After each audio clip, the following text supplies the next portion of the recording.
Sacred Symbols, a PlayStation podcast, is brought to you by, well, you. If you want to learn how to support our show, go to patreon.com/laststandmedia.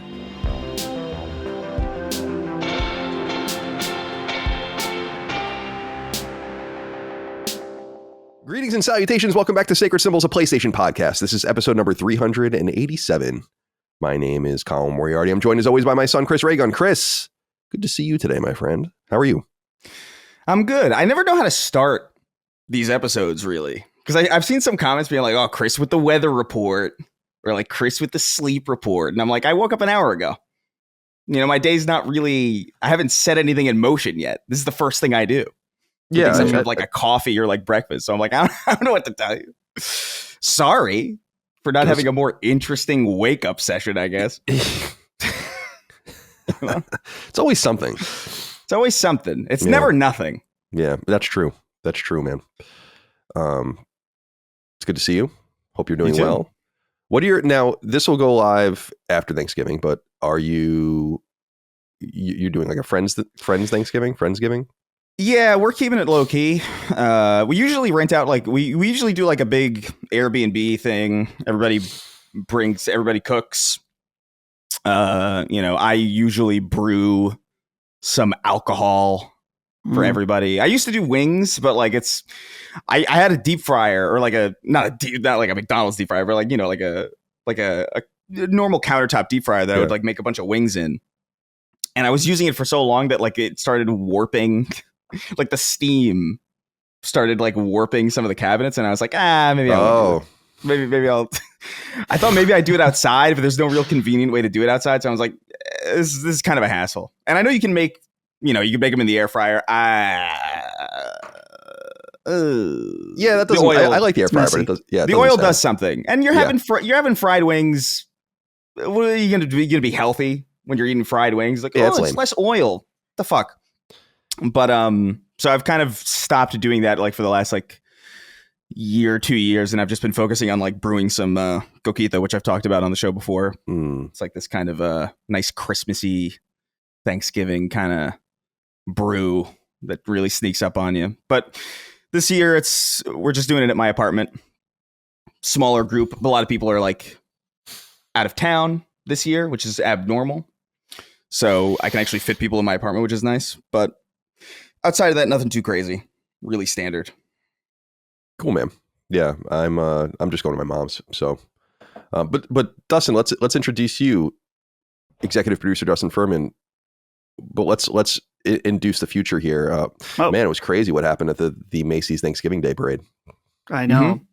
A terrorist blew up Monkey D. Luffy. That's crazy. They filled Monkey D. Luffy with explosive gas. Right. It was like a Joker thing where he like filled it with laughing gas. Oh yeah. Mm-hmm. Right. Or Scarecrow. Yeah, we'll see. I mean, who knows? I'm doing well. I feel rejuvenated. Mustache back. Yeah, you look good. I feel good about it. People have been very nice about the mustache. I've been saying if I did clean shaven with the mustache, be a totally different story. People are like, oh, Dustin's a pedophile now. Right. Allegations. That's interesting because I feel like it would... My understanding of that implicitly would be almost like the opposite, where you'd see like somebody who's like kind of well kempt, but they have like a, they're completely clean shaven. They put effort into their appearance. Mm-hmm. I don't know. It seems kind of strange that would be that the assumptions seem reversed to me. Yeah, but I don't know if it's because it's like I have like a darker blonde hair, and also if I shave completely, I have a little bit of baby face, so it just doesn't. I see. The mood isn't right. So, but this works for me. Now, I wanted to show you guys something. I don't know if you saw on my Twitter account. I got a message, or not a message, a package from somebody. And this was the shirt. You guys see this? Yeah. Straight out of Butler. Yeah. It's insane. Who sent that to you? It's the guy that sent me the Mega Man Legends shirt, Colin. Nice. But he saw this and thought it was funny. And I posted a tweet that was like, who did this? A lot of people thought I was being very serious. Right. To the point he messaged me and was like, hey, that was me. I'm sorry if you didn't like it. I just thought it would be funny. I'm like, dude, I'm just like, why would you be so offended by it? I'm just playing. It's just a bit. It would be. People were like, you got to wear it on Sacred. I'm like, if I if you wear this even as a joke, you know, it's too heated for some people for the straight out of Butler Trump shirt. So, but I thought it was very funny. Yeah. Other than that, though, I was just telling Chris about an interaction I had in Arc Raiders where last night someone killed me, and then they tagged me in the Arc Raiders Discord server, and they were like, "Hey, thanks for the loot. Your dog water." Wow. And he sent me a friend request on Discord. And you know what? Maybe I could just play the audio through for you, Colin.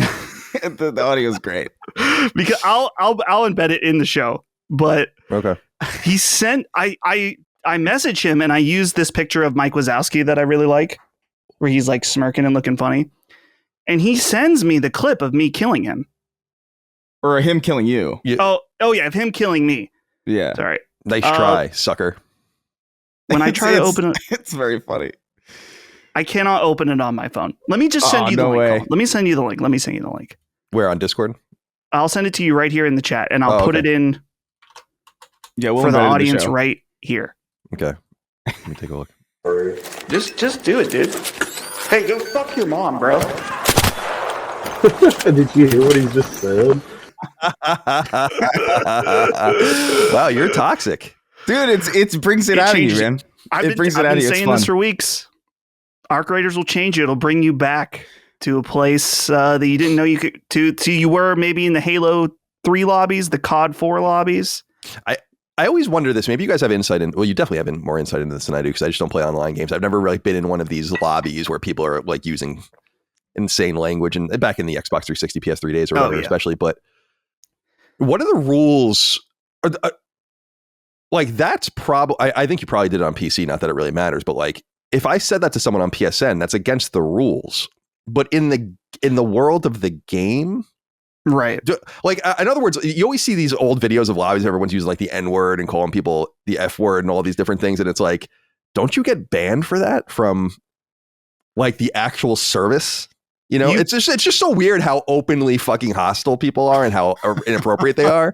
And you could like ruin your whole thing. But then I was wondering, like, are there just kind of like meta rules within games where it's like, if you're playing Call of Duty, you're actually allowed to be pretty toxic. And if you reported that to PSN, they would just be like, well, I think I'm just kind of curious how that all works. I think people could report it, and maybe it would get. But like, the thing is, you're not going to report it, right, because of the implication. Because I think you're not. I think realistically, I just think everybody's kind of signing up for something when it's like you're in the. We're all here to kind of fuck around, you know, right. And it's kind of implicitly understood. It's kind of like jaywalking, where it's just like you see people jaywalk, but like you got to be a real bitch to pull somebody over for, or you know what I mean, to like to give them a ticket for jaywalking. Yeah. People used to tell me that because you and I both are from New York. I mean, you're from New York City, but I'm from Long Island. But going in New York, everyone jaywalks all the time. It's a thing you do constantly. And when I moved to California, San Francisco especially, people are like, "Oh, what are you doing? You're gonna get a ticket." And then I'm like, I don't care. And then I jaywalked for fucking 15 years.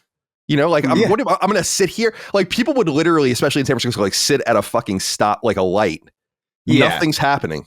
And they would wait. No, I mean, to be fair, I do that in LA because the drivers here are insane. And so I don't trust. I have no trust in a car not to like turn me into a fucking shuriken, you know, across the street. And notice that I'm crossing when I shouldn't be. But even like, I don't know, like the whole jaywalking thing was crazy to me. Like, and I got stopped once for it. And then I pulled out my ID and I still had my New York ID. And they were like, oh, okay.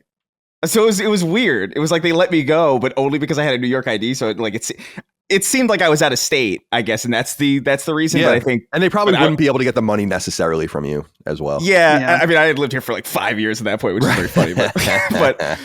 But yeah, it's just it's an unserious crime. I think there are certain words that you might use in Arc Raiders or Call of Duty that like if it's reported that like maybe we might take action there if it's like a genuine slur. But if it's just general hostility, I think people kind of sign up for that. Yeah, sure. It's fun. Yeah, I've wondered that for years, to be honest. Go ahead. I've hit people with the occasional "you're gay" right before I die. Yeah. You know, like it's yeah. It's just, I don't know. It's something. It comes back. Yeah. Not to be clear. No, I mean, I've heard people call people slurs in this game before, so maybe they're okay with it. I'm not the one calling any slurs. Yeah. And maybe right. Usually, like Ben started saying your mom's a hoe. And I think that's what I wanted. Dude, these guys ran up on Jimmy and I, and I'm trying to, like, Jimmy's doesn't have as many hours in the game, so I'm trying to show him stuff. These guys run up out of nowhere, blast us right near the exfil. So they're a bunch of, they're rats. They're exfil rats trying to just, take people out. Yeah, there's like a series of campers probably, right? That happened in the Division 2. Where, the Division 2 is very similar in a lot of ways, actually. Yeah. I told you, because I only play Division alone, not one time did I ever get out of the Dark Zone. Not once. The Dark Zone's hell, man. Yeah, like never made it. Yeah. Like I probably went in, I probably tried it literally a couple dozen times to go in and try to get things, and then I get killed every time. Yeah. So yeah, maybe it was a little extra heated with the "fuck your mother," but there was power behind that F. Yeah. It was. I wasn't like super kitted out, but we just loaded in. I was like, I'm gonna bring a little bit nicer stuff. Just not a good way to start the session.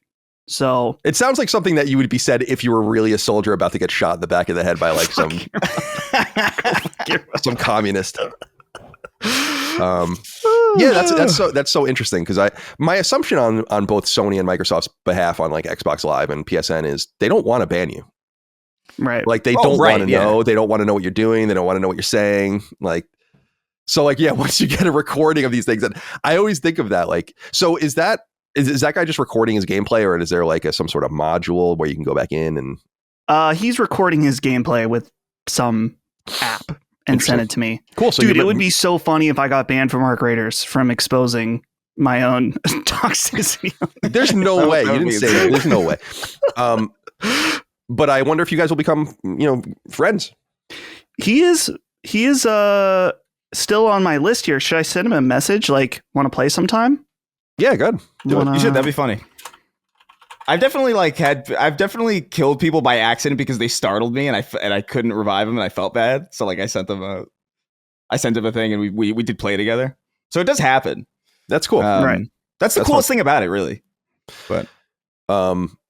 Yeah, I was saying this about art. I mean, I'm obviously an outsider. I don't really understand the game very well, but I was saying last week or 2 weeks ago that I'm going to be really interested to see how the game designers and kind of the game masters of like Arc Raiders, like the people that are really watching the balance and all of that, the mixture between trust and kind of deception is going to be really important. That it never gets to be more one than like too significantly one or the other, or the game will get ruined. In other words, if people become too aggressive, and like too, what's even the word I'm trying to say? Like they just like go in and they're like, well, everyone else is going to do it. Like you have to make a virtuous cycle of goodness too. And I wonder, it'll be very interesting to see how that all plays out, because I think this game's blowing up, dude. It is. It's getting bigger and bigger. It very rarely happens. So I just saw a website that launched this morning, and it's fan run. It's called the Speranza Watch List, and you can report players for being, rats, That's or awesome. campers, or betrayers. Wasn't there, Colin? Maybe you remember this. Wasn't there a thing like that in the Division where there was like a bounty system or something? Yeah, I think if you like behaved badly too long, you would get, and you were in the Dark Zone, I think it might alert you. Yeah, like they'd have like there would be a price on your head, and right? So and then be gunning out for you. Yeah, I think like it would almost. I could be wrong. I'm not saying it's like movement based, but like Fortnite style, like the zone around you would get smaller and smaller, and it would draw more and more people towards a more and more specific. Maybe, yeah. I don't remember something specifically. like that. I just feel like I remember a bounty system. That would be interesting in Arc Raiders. I have like this guy's a rat. Dude, that's like, it's awesome, because this game. Why I'm so interested in seeing the game. I don't want to play it. It's too intense for me, I think. Like but like just seeing it, it's an interesting game. It's got honestly, it's got like an EVE Online quality, if anything, like a real life, very deliberate cost to like failure, all that. It's more than a game in a way. It's cool. I like that. Yeah. And Marathon's going to be, I don't know. I mean, Marathon, they're probably a bunch of people being like, oh man, like you would hope to see, if you were them, hope to see this game kind of plateau or go down. But that's not happening. I don't know. With Embark, like the finals, it definitely went down in player count, but I think finals players agree that the game has gotten so much better. And so the fact they're already starting with this many players, and they're already they're adding like snow. They're adding snow to maps in December. They've already added one new map since launch. They've already tuned out the OP stuff. Like they're on it. Yeah. So I saw that they nixed the finals on PS4 and Xbox One. So they must be making enough money now to like, and feeling confident being like, we can kind of move on and obviously support the finals, but make it more simple for us and then really focus on Arc Raiders where the money's going to be. So, yeah. I didn't realize, I watched, it's on Embark's YouTube channel or Arc Raiders YouTube channel. Danny O'Dwyer did basically like a no clip video for them. And those videos are very good. However you feel about Danny. Yeah, Danny O'Dwyer is a schmuck. He's Did you know incredibly rude to me, but he obviously is very talented. Did you know that the CEO of or it was that Embark was founded by Patrick Soderlund? Why do I know that name? Dice. From CEO Dice. Dice. Right, that's right. Dice. I knew there were ex-Dice guys there, but I didn't realize it was him. Yeah. Yeah. So pretty neat. Sony's got an interesting thing, maybe more significant depending on how you look at it with Jason Blundell. Like makes you wonder where like we think about it abstractly, especially with Helldivers, but it's like, could any of these games be the next big thing that Sony's working on, as opposed to just a lottery ticket? Like, I wonder what the belief is behind these various projects. Gummy Bears, Dark Rider. Dark Rider, yeah, fucking Dark Rider. Horrible name. Oh, God. Just a horrible name. That's a like, Dark Rider. This is what I always say about street names. Have we talked about this, about how annoyed I am by street names? Like, you get the opportunity to name a street, and then you name it like the worst thing you've ever heard in your life. And I hate it. It's like, you got to name it cool things. Or just, I don't know, I prefer numbers. Give me a system that I can map out. I don't so like 6th Street, 7th Street. Yeah. Yeah, I prefer. I just think it's so efficient. San Francisco has that, and obviously New York has that. Yeah. San Francisco has that in one direction. So you'd be like, so it's like avenues, right? So when I lived in San Francisco, I lived at 19th and Judah, 19th Irving, 19th. It's really 19th and Lincoln. And actually, what's interesting here is that the other direction are all alphabetical. If you didn't, yeah. So it could be like 7th and I. No one would say that, but it's like Judah, Irving, Lincoln, Kirkland. Oh, I like that. Like that, yeah.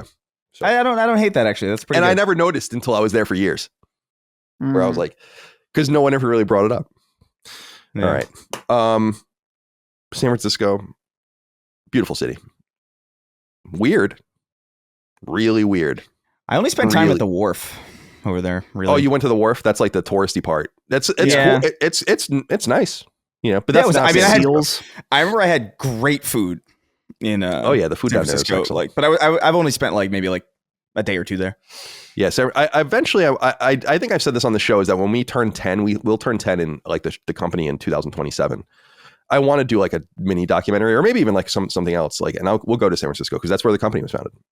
You know, like I founded the company in my ex-girlfriend's apartment, and it's going to be very emotional to go back in San Francisco because I lived there for a long time. I came to really love it, actually, which is funny because I'm like not the kind of person you would expect to jive with San Francisco. But the longer I was there, the more I was like, yeah, like I like this place for some reason. It's interesting. Yeah, it's because it's very small. It's really small, like geographically. It's like the anti-LA, and so like you can get anywhere in the city within like 20 minutes. Easy. It's an endearing. It seems like an endearing place. Yeah, I think denser cities kind of have that quality. Yeah, because there's like more experiences like per square mile. You know what I mean? You just got to get attached. That's how I feel about New York. I love that place, and I love it more every time I go back. The peninsula, what they would call it, which is like San Francisco's at the top of it, and then it gets into like Daly City, South San Francisco, and like the Silicon Valley. Like it's just an interesting, unique place. And a lot of history has happened there in the tech industry. And the microclimate is perfect. Just perfect. You go across the bridge in the wine country, hot as balls. You go east towards East Bay, hot as balls. You go south towards San Jose, hot as balls. But for some reason in San Francisco, 60 degrees all year. It's like, okay, we'll take it. All right. Welcome to Sacred Symbols, a PlayStation podcast. It's good to be here with you guys today. We hope you had a good Thanksgiving if you're here in the States. Canada celebrates Thanksgiving at some point, but it's a fake Thanksgiving. We don't acknowledge that. And obviously everywhere else in the rest of the world. I hope you had a good long week at work. That seemed a little hostile. Yeah. That doesn't sound very grateful to have said that. It's our Arc Raiders toxicity rubbing out on you spiritually. Yeah, I need to get it out of me somehow, and all I'm doing is playing ball pit. So, right. And Silent Hill F. I'm not going to scream at the fucking schoolgirl. Yeah, I could. I've been playing the game though, and she's had it pretty rough. Yeah, so I don't think she needs me. Yeah. I'm at the very end of that game. We'll talk about it a little bit later. But we go live each and every week. We have since July of 2018. Hence episode 387. You can find us 3 days early and ad free over on Patreon, patreon.com/lastdaymedia. We could not do it without you. We appreciate your love, kindness, and support over there. $1 a month, $2 a month, $5 a month, $10 a month, $25 a month. Those are the various tiers. $5 a month is the sweet spot. That's where 90% of you are, probably. And that gets you early ad-free access to every episode of this show, all the other shows in the network that the various hosts do. The Xbox show Defining Duke, the Nintendo show Punching Up, etc., and so on. And that's on video and audio, RSS feeds, Discord access, Spotify access, the ability to submit your inquiries on the show or to the show on the news feed and the thread each week. Goes live Wednesday, deleted Thursdays, except for this week, of course, because we are recording early. A little bit of a different Wednesday energy, perhaps. I don't know. You tell me. Greg Dawson wrote in, said, "Good day, sirs.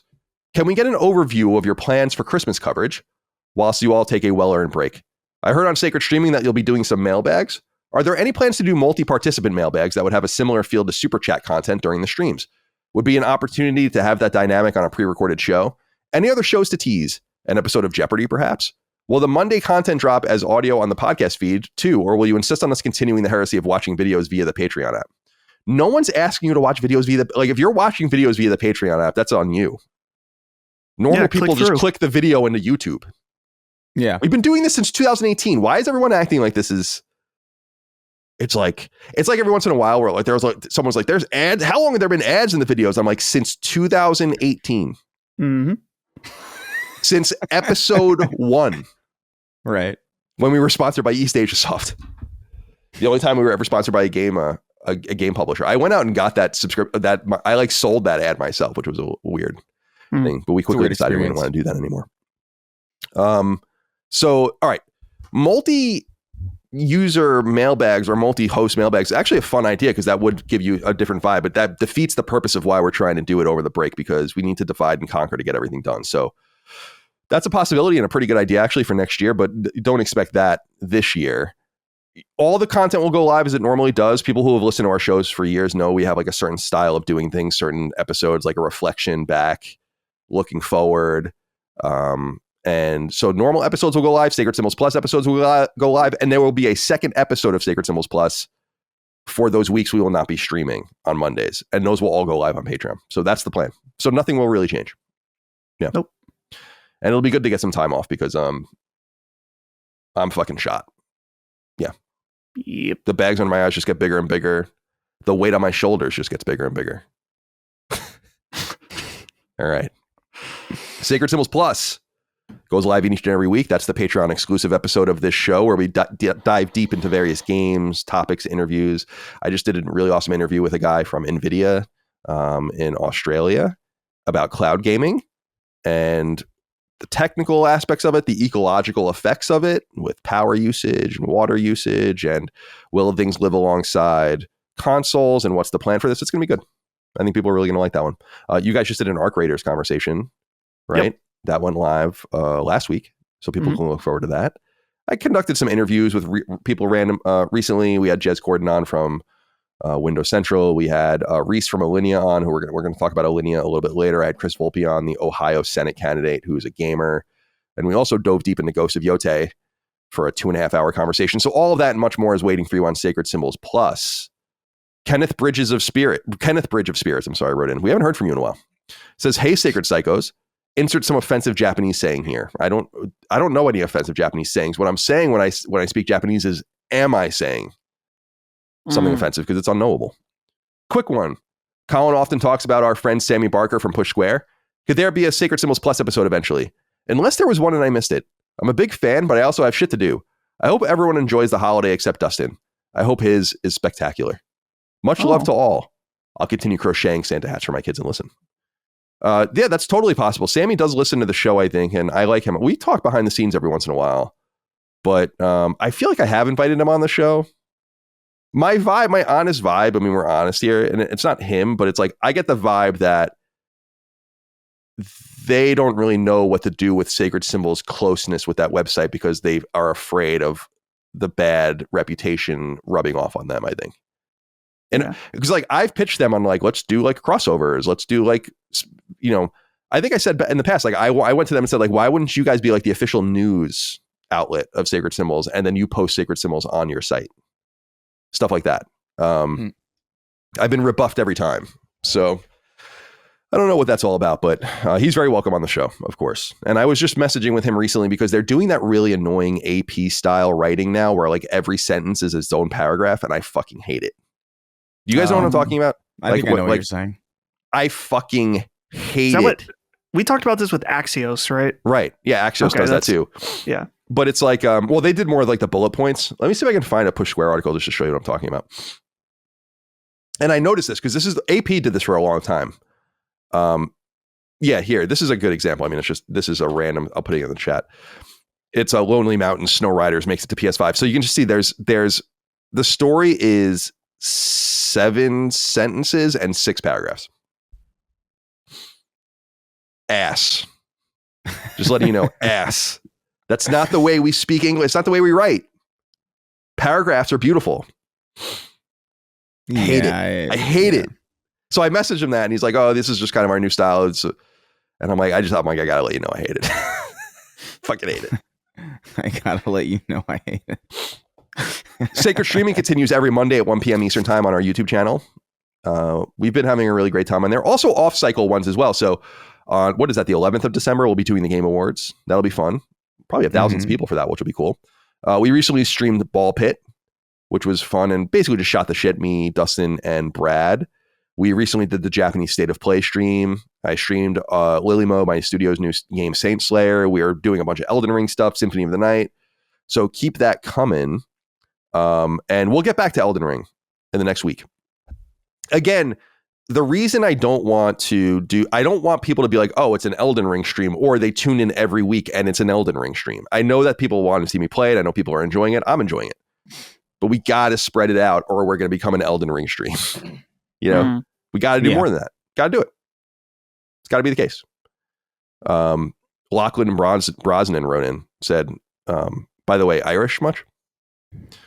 Says, hey boys, first off, I just wanted to sing the praises of Sacred Streaming. The life and times of Colin Montgomery is something to behold. The coaching delivery from Dustin and Brad is both informative and entertaining. Colin's rise to the challenge of Elden Ring has inspired me to begin my own journey into the game as well. Much like you, Colin, I am not a Dark Souls enthusiast, and I have never completed one. Now I think about playing Elden Ring when I'm not playing Elden Ring. For me, that is a sign that I am thoroughly enjoying the journey, and it's all thanks to Sacred Streaming. Thank you for your donation. Glad to be rubbing off on people. I'm enjoying it. And Lockmore's edits have been really good too. Yeah. Really, really fun. So thank you guys for all your support over there on Sacred Streaming. Please enjoy and watch the VODs if you can. And then finally, merch at laststandmedia.store. Dustin, what are we doing? We have a Black Friday sale running. So if you're listening to this, it is Friday. So it's live. It's a little different than last year, just in a tiny way. We're doing 10% off anything in the store. Your whole order, 10% off. Last year, we used a code. And maybe the year before that, I'm trying to, maybe we... That's right. And then some people didn't use it. Right. It involved Micah. A lot of people forgot to use the code. And so then Micah had to go and put on the code. And it was a nightmare. I don't know if this was available last year or what, but now basically you don't need to do anything. As long as you buy it starts at midnight. So like Thursday night into Friday at midnight. And it's running all the way until 11:59 p.m. on Cyber Monday. So if you're listening to this on free feeds, go get your order in today. 10% off. That includes shirts, stickers, posters. That includes copies of Herbroxia. Mm-hmm. Anything in the store, 10% off. Go get it. Please do. Anton K wrote in and said, "Hey, Sacred Saints. Colin, will there be a Saint Slayer merch? I would totally buy a shirt with the puking animation on it. Happy Thanksgiving and have a great holiday." Let's see how the game does. Yeah. And then we can talk about doing merch. People have asked about physical copies. I've said this in the past, is like, we want to do a physical copy. We simply don't have the means to do that before we have a gold master, and then we have to enter the line. So like, there's going to be physical copies are going to be like well after digital launch. And I hope you guys just buy the game digitally for $10 on your storefront of choice. Of course, if you haven't seen Slate's Saint Slayer Spear of Sacrilege, that's my studio Lilymo's 7th game. And it's getting the best response to any game we've ever announced ever by far. Which is pretty cool and intense. I was worried that people would, I mean, some people have been negative about it, but like, people have all these different expectations of what games should be. And I want to continue to make the games that we want to make. And so we have like, I want to say almost 5,000 wish lists on Steam, which is like huge. That's great. Yeah. And I think when we reach 6 or 7, I think Ben was telling us that like things start happening. Like you start entering different lists and like people will start. It's very hard. I mean, there's so many things on Steam. It's very hard to be found there. And yet that's the place you want to be. And so you can download a demo and give us feedback on that if you'd like. And wishlist us on Steam. And you wishlist us on Steam will eventually be everywhere. So it's not like it's going to be a Steam exclusive or anything like that. It's not. So don't worry. It'll be on PlayStation. It'll be on Switch. We don't have Switch 2 dev kit. So I don't know what we're going to do about that. But PS5, PS4, Xbox One, Xbox Series, Switch One, PC for sure. And really, really excited about Saint Slayer. I wonder when we'll show more of it too. Or if we really, is there more to, like, should we show more of it? I don't know. That's up to Ben, I guess. All right. Let's get into some topics of discussion and then we can get into the news, get into what we're playing, and so on and so forth. But let's stretch our legs a little bit. I scrolled down too far. There we go. The Lord's Chips wrote in and said, "Hey, CDC, long time, fourth time. I turned 30 2 shows ago and I've been doing some reflecting. I feel directionless. I've been in an accounting firm for almost 7 years now, and before I finished my degree, I knew the work was not fulfilling. My wife and I live off grid on raw land and a camper in a new barn. We are DIYing an apartment in the barn and eventually a homestead. The problem is with both our over full-time jobs and general life, progress is basically non-existent. We wanted to vlog this journey as a way to quit our jobs, but haven't posted a video in over a year and are sitting on tons of footage. Not sure what I'm asking. I guess it's just the birthday blues." Interesting inquiry. No death this week. Some people are like, why are people writing this stuff in? Like, I don't know. They just do. I don't ask them to. But it feels awkward not to acknowledge some, like, I ignore most of like the "my life is horrible" messages because we simply can't go through all of them. So every once in a while I have to pick one out of the litter. And this is the one, Dustin, that I picked out. Here's where my gut is on this one, the Lord's Chips. It's all on you. Nothing's going to change until you change it. Status quo sometimes is good. You have a good job, sounds like. 7 years is a good, I'm sure you have many bills and all these different things. But if you want to make a change, there's only one agent of that change, and it's you. I'm, like, you got to do it or you don't. I mean, I always tell people you're likely to fail if you do something crazy, but at least you'll know, and by the way, you're definitely going to fail if you don't do anything. So, because I don't like telling people like, yeah, jump off a bridge and fucking, and, quit your job and become a YouTuber. It's like, that's probably not going to work, but it could. So it's about like it's about the size of your balls, the hunger you have to do something different, and ultimately you being the agent of your own change. And I want to say the opposite though. It's okay for things to be fine as they are.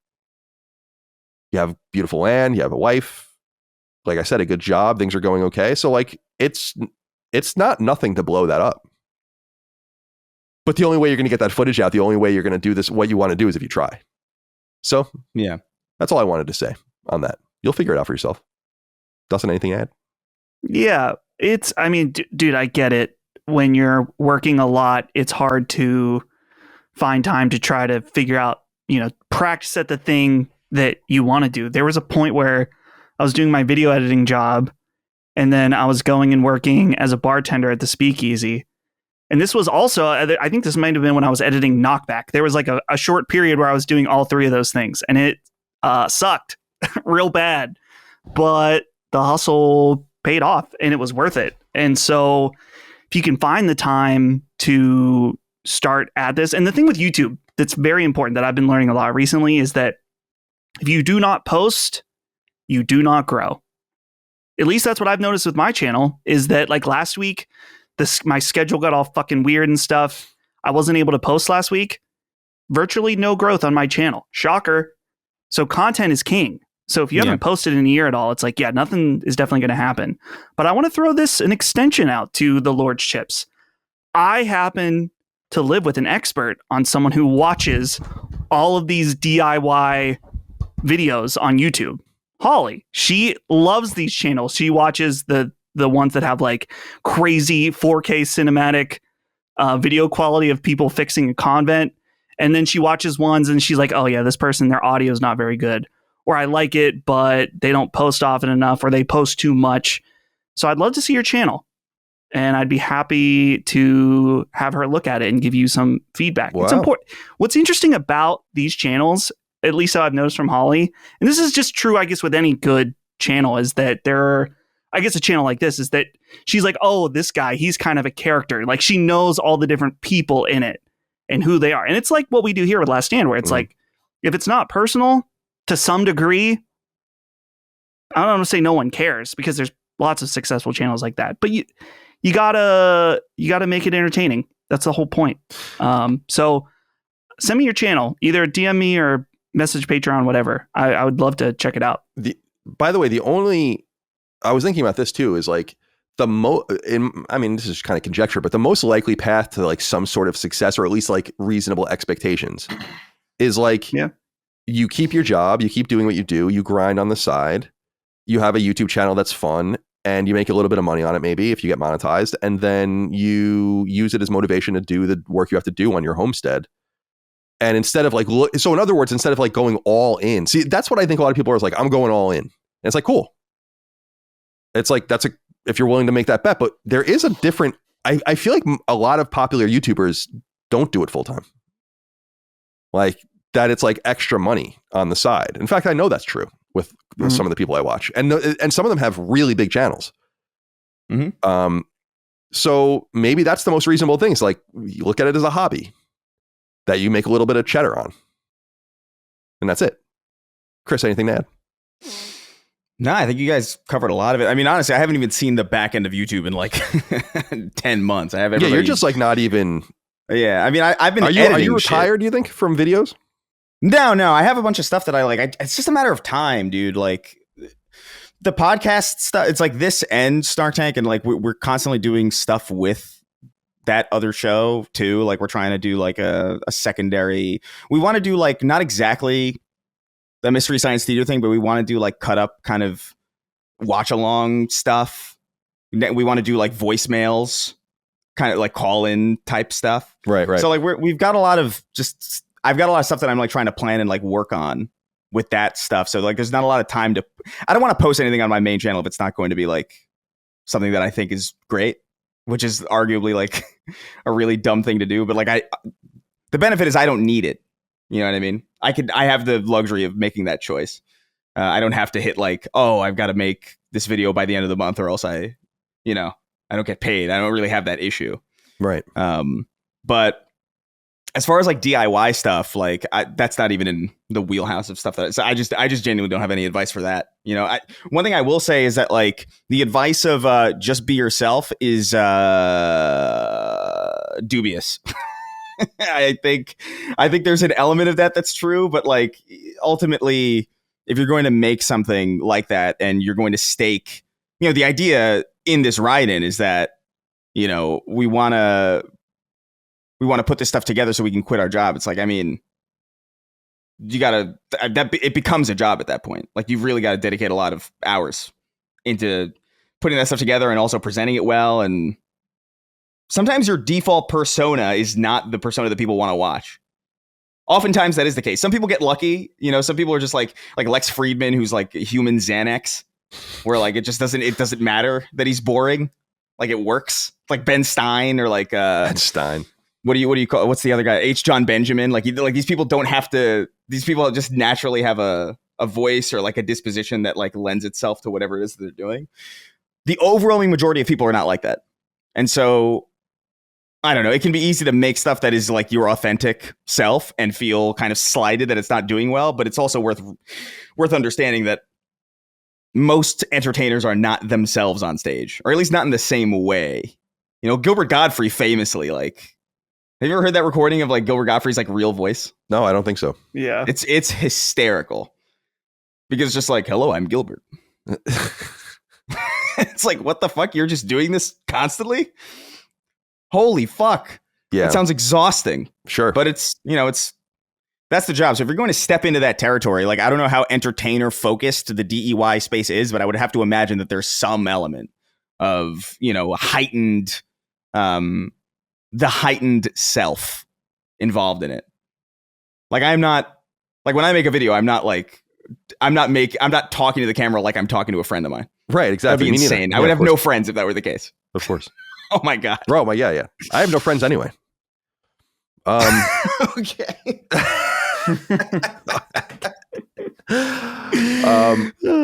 I will say I can vibe with a little bit of this too, just in that when I found it kind of funny, we did it on the side for almost 3 years. And it kind of sucked sometimes. It actually sucked a lot. It's like, oh, like we have to work at IGN all week. And then, oh yeah, Saturday and Sunday is all just 10 episodes of conversation with Colin, recording all of them in my house. Like everyone's there, like setting everything up and do it. And then like, oh, back to Monday.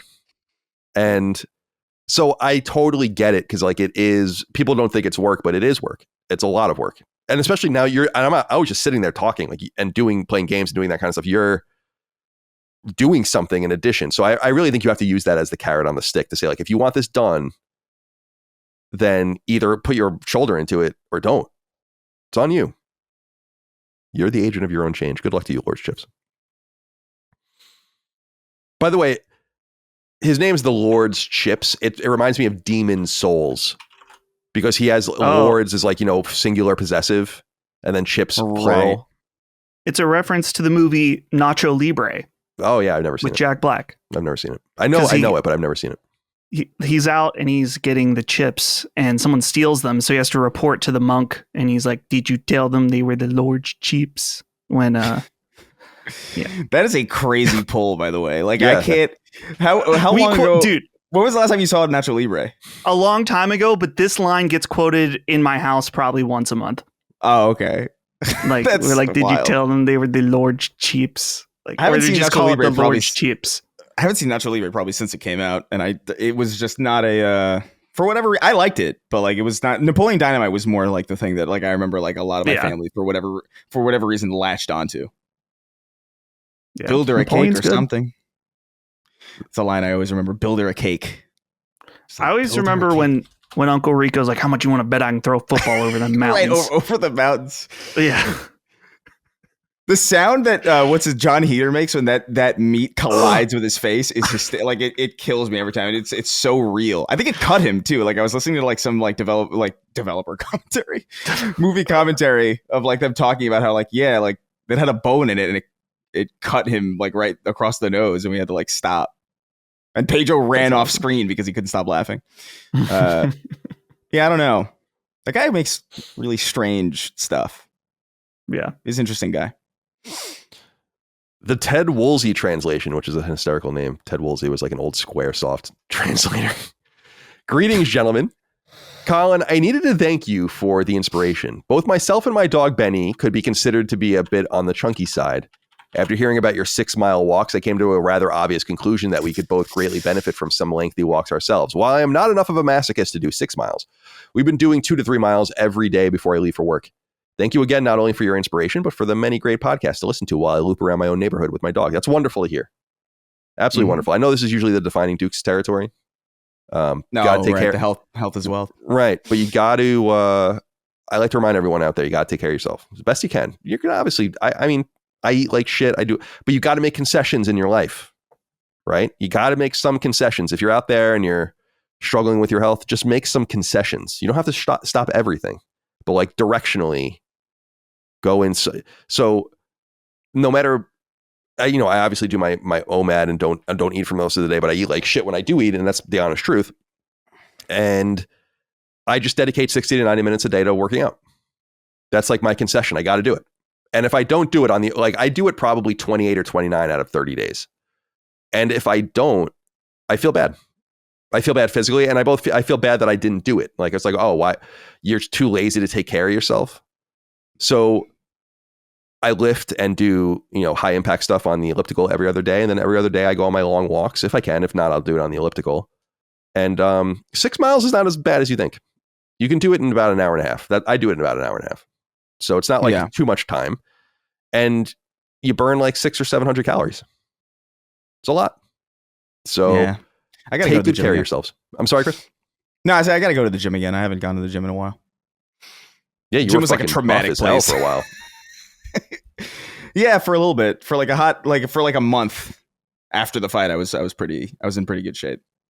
I mean, I'm still fine, but like I just feel like I should go. You know what I mean? It's been like, oh man, I go on like really, really long walks all the time.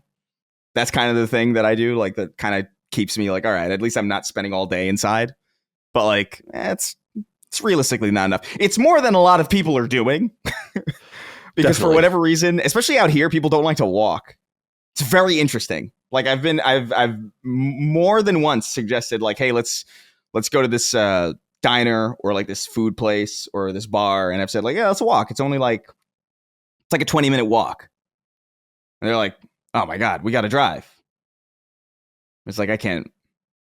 I don't get that either, because I love walking places. Mike is the same way, where I'll suggest we live in like a very suburban area, but we live near our HOA, we live in an HOA, and we have a country club, and it's like a mile away. And I'm like, let's walk and get like, and she's like, I don't know, I don't want to. I'm like, you don't want to walk a mile? Walk. A mile's not a bad walk. No. The thing too, look, I get it here sometimes, like in June or something. Okay, it's right. Of course. It's sweltering, but like, bro, it's about to be December. Like, the weather's like pretty nice. Like, what are you doing? She's like totally aghast when I even bring it up. Like, it bothers her. And I think if she thinks it's because like, oh, you lived in cities and you're used to it. I'm like, it's just a mile away. It's a mile away. We can just be on the sidewalk the entire time and just walk. Dude, I used to walk to get drunk, right? And then walk back. That's what I used to do every fucking. Oh, yeah. That's frankly almost every day when I lived in a city. It's awesome. No consequence. No, you don't have to drive, dude. Can you get me my water, please? I left it by the bed. Nice. Madone. That's a great response.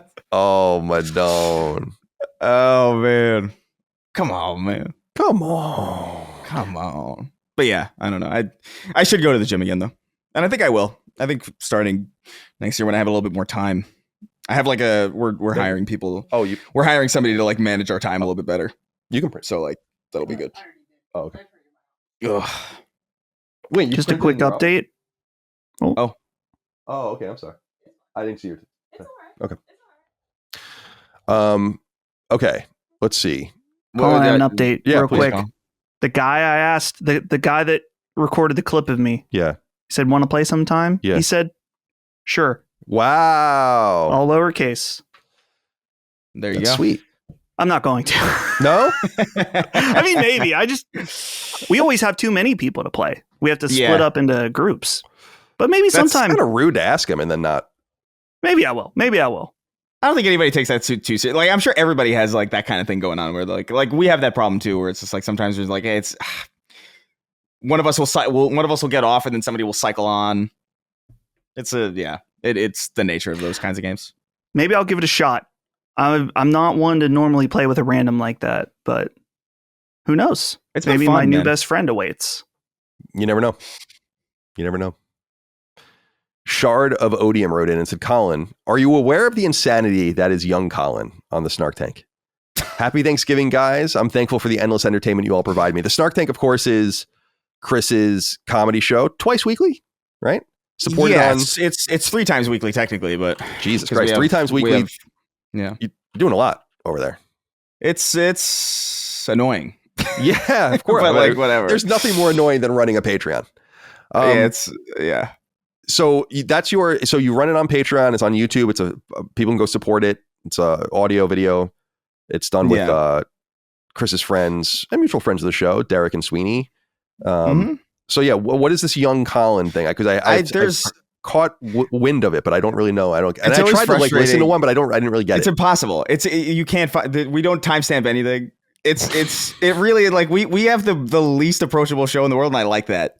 But like there's no way to describe this, by the way, because you're thus on the 2 most unapproachable podcasts on the internet.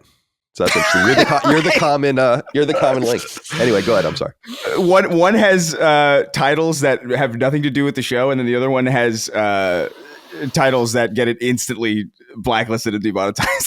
so it's whatever. But like I think there's no way to explain this because this is all audience shit. Like because at the end of the show we read. There's a certain tier where you get your name read at the end of the show, and we have to read them no matter what the name is, basically. And so the whole premise is just people fucking with me, and just like writing horrible shit incriminating shit for me to say. But for whatever reason, someone started this like, young Colin, I don't know, slapping a dog off the broadside of a boat.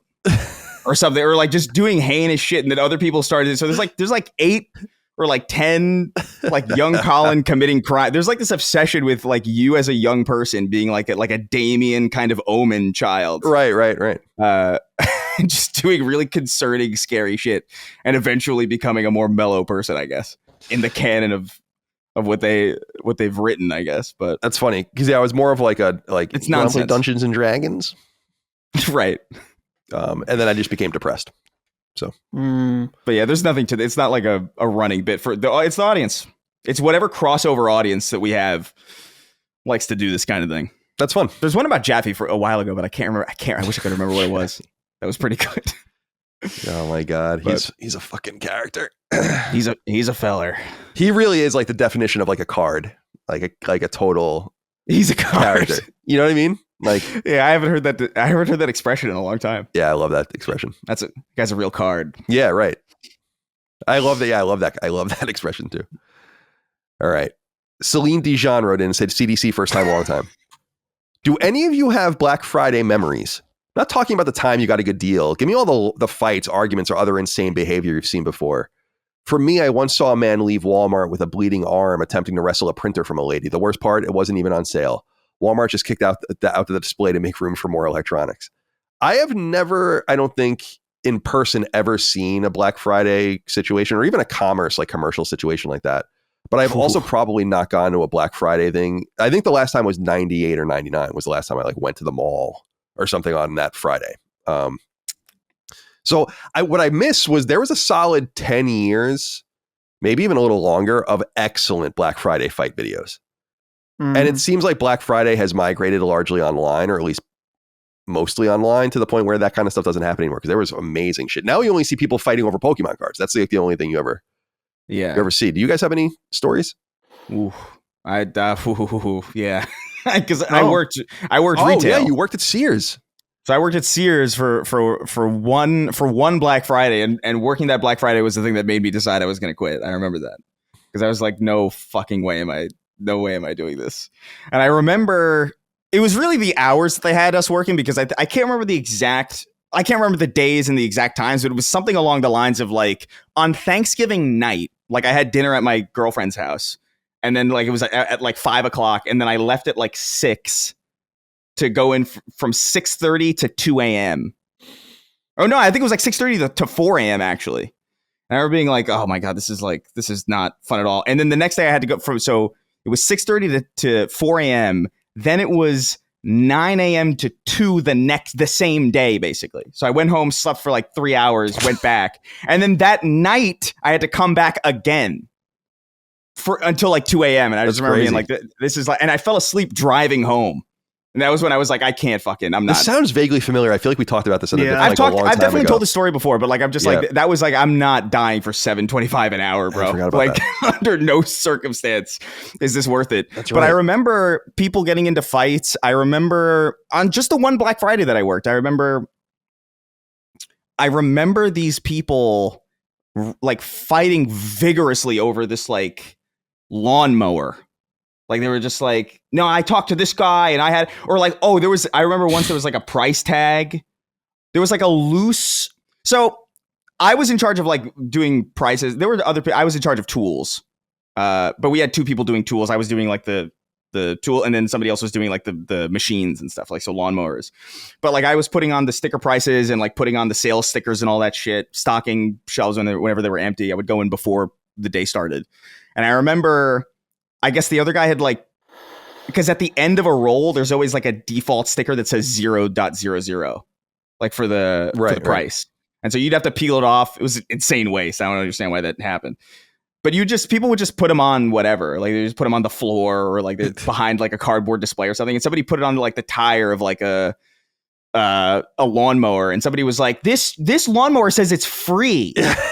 And there was like a whole like altercation. I was just like, oh my God, you can't really be like, and they didn't have to, it wasn't like some rule that like, oh, you have to honor the price. It was like, this was Sears in 2012. Like they were already like, they were ostensibly bankrupt already. Right. Like nobody cared. So like, it was very stupid. It's not, and this isn't Black Friday related, but like, I remember one of the funnier interactions I had once was like setting up for Christmas. I think it must have been like a week or two after that, because that's when they start doing it. But I was hanging a reef above the entrance to electronics, and I go down. I was climbing down the ladder, and then one of my older guys, I think his name was Howard. He worked with me. He was like 60s. He had like a Luigi mustache. I remember that about him. He was like, "That reef is crooked." And I remember being like, "It's a circle." And I was looking at it. I was like, it can't be crooked. You're insane. And he was like, forget I said anything. And obviously it wasn't crooked. Nobody noticed anything. But like that was it's a circle. That came flooding back into my memory just now. That's awesome. It's a circle. What do you mean? I forget that would have been right in your wheelhouse. And 2012 is like I feel like prime Black Friday. That was like towards the end, I would say. Like there was. It was I don't think it was as crazy as it was in the early 2000s, but it was still like malls were still relatively populated. Now it feels like the mall that I worked in upstate New York. So like not like city malls are always going to be thriving. Like people are always surprised whenever they come here and they go to the mall in like Glendale or LA and they're like, it's fucking packed in here. It's like, yeah, it's a city. Like the only dying malls are places in like rural. In Butler. Where I grew up, dude. Basically. Like Butler, like those places, like the malls are in pretty dire straits. But when I was working, it was still more populated than it would normally be, but it was nowhere near the videos that I'd seen of people like smashing wrenches over people's heads just to get like a deal on a plasma screen TV that already had burn-in damage. You know, it's ridiculous. Like maybe it's easy. It's not easy for me to say. Like I didn't have 2 nickels to rub together for the beginning of my career. Like I was never hard up enough to be like, I'm subjecting myself to this. Like never. Yeah. Never. I can't. Like I'm like, nope, I don't need it. I'm good. I don't think I ever participated in it. I think I went 1 year, but then we hit a deer on the way there. So we just gave up. We hit a deer with our car on our way to Black Friday. And we're like, this is probably a sign. Yeah, that's an omen, dude. I mean, yeah. When I went, I think it must have been 98 because I think I've told the story about how I went to the mall to get like a DualShock controller or something. And I feel like I was in 9th grade at the time. I feel like, and I went with my sister and the mall was fucking packed, but I feel like no one was really talking. I don't want to say no one was talking about, but Black Friday wasn't really what it would become yet. It was like the day after, it was just the day after Thanksgiving. And then people started creeping like doorbuster sales. And that's how you get to like working at 4 a.m. and shit like that. Like, you know, like do it or like all day, like 24 hours a day. And then companies taking a stand and be like, we're not going to subject our employees to to this and so on. I feel like, so I'm not even sure I saw it in its most pure form. I think I strangely, I remember that trip for some reason to the mall. Like I just remember it. I don't know why. I just do it because it was so fucking crowded. Dustin, you going to go save on a new TV? No. Did you save on a new TV? This goes live on Black Friday. So yeah, no. Usually when I go to Black Friday now, it's like, I don't know, 1 p.m. So you get to see the remnants of the chaos. But it's as you said, Colin, like now the deals they basically started like last week. And they kind of just run all the way through. So there's very few like, you got to be here on this day to go get it.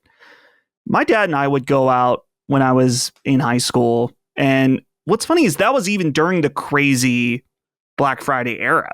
But I never saw any fights. Just a lot of people, like very chaotic situation. My dad was all about going to Staples because you could get a free power strip. He's like, oh, you got to get the free power strip. Like, why? We have 20 power strips now. But he was all about trying to get the free power strip, something like that. I don't know. I feel I relate to that. I don't know. Something about a power strip. You see it like I must need this. Yeah, like dude. I mean, my dad doing sound work and like for shows and stuff like that. He was always like, "Oh, we can always use power strip," you know. So I haven't even really bought anything this year. I mentioned on Sacred Streaming I bought Holly her rice cooker on a Black Friday sale, but that was online. So they still do Cyber Monday or no? Or is that like more or less? It's like kind of all just blends together because it's like the same. I mean, Amazon will change their branding on Cyber Monday from Black Friday to Cyber Monday, but it's now there's Small Business Saturday. It's like, how about I just don't spend my money weekend? How's that? Yeah, thank you. But it's good. I mean, people are looking for deals. I mean, we do a deal on our own stores we announced earlier. So it's like, it's kind of like the expectation, and almost you have to kind of, it's not a peer pressure. It's like a social pressure of participating, because otherwise you kind of look like you're out of it. Or like, why would you buy anything on Black Friday if it wasn't for sale? So it's good. It's good for commerce, but it's a fucking nightmare. And I do miss those videos. Just people just like a pyramid of TVs and people just falling all over them. And it's like, it's awesome. People like running into stores, like waiting and like barreling over the employees and each other with like carts and all. It's like so embarrassing. It's like the most embarrassing essence of capitalism imaginable. That was a period of time too where TVs were. The issue is it's like now TVs are fucking really cheap. Like it's kind of insane. Like the deal you could get on like a good TV. Like you can get a good 4K TV, like a big screen for like $300 max. Yeah, it's crazy. And back then that amount of money would be the amount of money that would be shaven off of like, you know, a $1,300 TV for people to just jump into Black Friday and get like, okay, it's only $900. It's like, no one's really doing that. And there's no real sales like that anymore because I don't know if people just don't have buying power as much as they used to. I mean, that's definitely true, but it's a different vibe. Entirely. Yeah. Like I remember people fighting over TVs. Not like it never came to blows, but like I remember screaming matches in the electronics department where my friend Paul was working. And I just remember being like, oh my God, I'm glad I'm not in the electronics department. I wanted to work in the electronics department because I understood electronics more. I don't know why they put me in tools, dude. They put me like with the craftsman, like, oh, do you know where this Allen wrench is? I'm like, no. It's not a big section though. I'm sure you could find it. I was garbage in tools. So stupid. But a lot of good screaming matches. That's where they put you. Yeah. Yeah, I mean, they didn't care. I'm pretty sure they understood that they were like a shell company, and so like, or like a shell of a company, I should say. And like, by the time I was working there, my manager Brian was just like, I remember he had a lisp, and he was like, "Yeah, do whatever you want." It's just like at a certain point the game was up. Like everyone was so checked out. That rules. Do whatever you want. It's very funny. All right. Let's get into the news. Yeah. It's time to actually talk about video games. We've wasted enough time, I think. All right. I start with this. A lot of people wrote in about this, and it's worth talking about, but we'll go into it quickly because it is something worth saying. John Harlan wrote in. and said, "Hey fellas, I got a laugh out loud from the Naughty Dog headlines this week. Colin used the oldest trick, Cunningham's law, this week with the Intergalactic Heretic Prophet release date. The quickest way to get the answer is to give the wrong one. I think Sacred Boys should start reporting their opinions more often to get to the bottom of Sony news and releases." Thank you for writing in. So yeah, many of you wrote in about this, and this is worth saying because it really annoyed me. And I want to be pretty clear about the way I would break news and the things that we talk about. So for people that don't know, I was on the Dan Allen Gaming podcast, and I've never talked to him before. I thought it was fun. I don't really know him. So it was fun to kind of chit chat with him. And he recorded it, actually. It was recorded in early November, and it just went live. So it was recorded like literally 3 weeks before we even went live. And so it went live. I didn't think anything of it. I promoted it. And then the days went by, and there started to be like these bubblings of like Colin Moriarty says the Heretic Prophet's coming out in 2026 and will be at the Game Awards and all that stuff. And I'm like, actually, I first saw it, like woke up from a nap. And I was like, where's my phone? Like looked at it like to see if I got any text messages. And then I just went on Twitter, and the For You thing, like that was like what it showed me. It was like my own name. And I'm like, what? And so I went and looked at the story, and then it was an insider gaming story. And that's going to be important for what I'm about to say. Although they're not the only ones that reported it. It's not exclusive to them. And I went, and so I was like, on the Dan Allen Gaming podcast, insider Colin Moriarty. I'm like, I don't consider myself an insider. I hate when people call me that. I'm often called like PlayStation insider. I'm like, I'm not an insider. Like I know a lot of people making games. I know things, but I'm not. That's not my claim to fame. But anyway, I went and listened to what they were citing, and it was me being asked, like, what do you think about the Heretic Prophet? And I was like, yeah, I wouldn't be surprised if it came out next year. They're hiring for localizers. We're hearing a lot of that kind of stuff about just look around the internet. They're hiring for foreign localizers. They're doing this. It's obviously, the game's obviously nearing some level of completion. Whether or not it's a year, 2 years, 3 years out, I have no idea. But you don't start localizing text and localizing things if you're fucking moving things around and things aren't done. That's not the way it works. So, and I was like, I wouldn't be surprised if it came out next year, and I wouldn't be surprised if it was at the Game Awards. Like, I think it would be at the Game Awards. And then people reported this as like, Colin says the game will be at the Game Awards and it's coming out in 2026. And I'm like, no, I didn't. I didn't fucking say that. I categorically didn't say that. And I am tired of it. It doesn't just happen to me. It happens to a lot of people, so it's not just like a uniquely Colin situation, but it's just with wanton disregard. People report things that you didn't say, and then you will inevitably get blamed for it. And I'm like, it just seems so wrong. Like there are a lot of people I don't like, but I don't do that to anyone. I try to cite my sources, try to be fair and honest. I always try to go to the root source too. That's why I read press releases a lot on the show and do all that. It's like, just go right to the source. Like, where do things come from? And we've often talked about stories in the past of like, I don't believe this story. I don't believe this source. This isn't what the person said. How many times have we done that on the show where it's like, This person never even said this? Like, if you just there was like a Strauss-Zelnick thing like that I feel like we talked about at some point. If you just trace it back, and I've maybe it's my own journalistic background, but I don't even consider myself a journalist really. It's just like, I'm curious, like, especially if things don't sound right, like, where does this come from? It's why I listen to the investment calls. It's why I do all those kinds of things. I want to be clear. I have no problem with people having an issue with anything I say, making fun of it, taking the piss out of it, supporting it, but make sure it's something that I say. I don't think that that's too much to ask. And so I felt a little bit vindicated about this, because this story really came from like Reddit was the one that first started, various Reddits started putting it out there. And so the Gaming Leaks and the Gaming Leaks Reddit, which is a really useful place. I look at it once a week when I prepare the show. It's like one of the places I go to see, like, did I miss anything? Because they report and show things that like no one else will host or show, to their credit, Yeah. If there's like leaked images, Push Square is not going to host those. They're going to get in trouble, but like Reddit will host them. So, or like link out to them or whatever. And that place doesn't like me at all and thinks I'm don't know anything or whatever. So even like people in the comments were like, this is totally unfair and like a total bastardization of what he was saying. And they marked the whole thread on that Gaming Leaks and subreddit. What did they mark it? It was like, it was something I had never seen before, where it was like inauthentic or something. Right. I'll look real quick. And so even they, and like people were downvoting people that were like making fun of me and telling me I didn't know what I was talking about and all that. And they're like, he literally, oh yeah, misleading. I have never seen that tag before where it's like misleading. And so I just wanted to throw that out there. Now, was it exacerbated by people that like to shit on me, like, or seem to come out of the woodwork to like try to demean me when something I said is reported? Sure. And that's definitely the case, but I didn't report anything.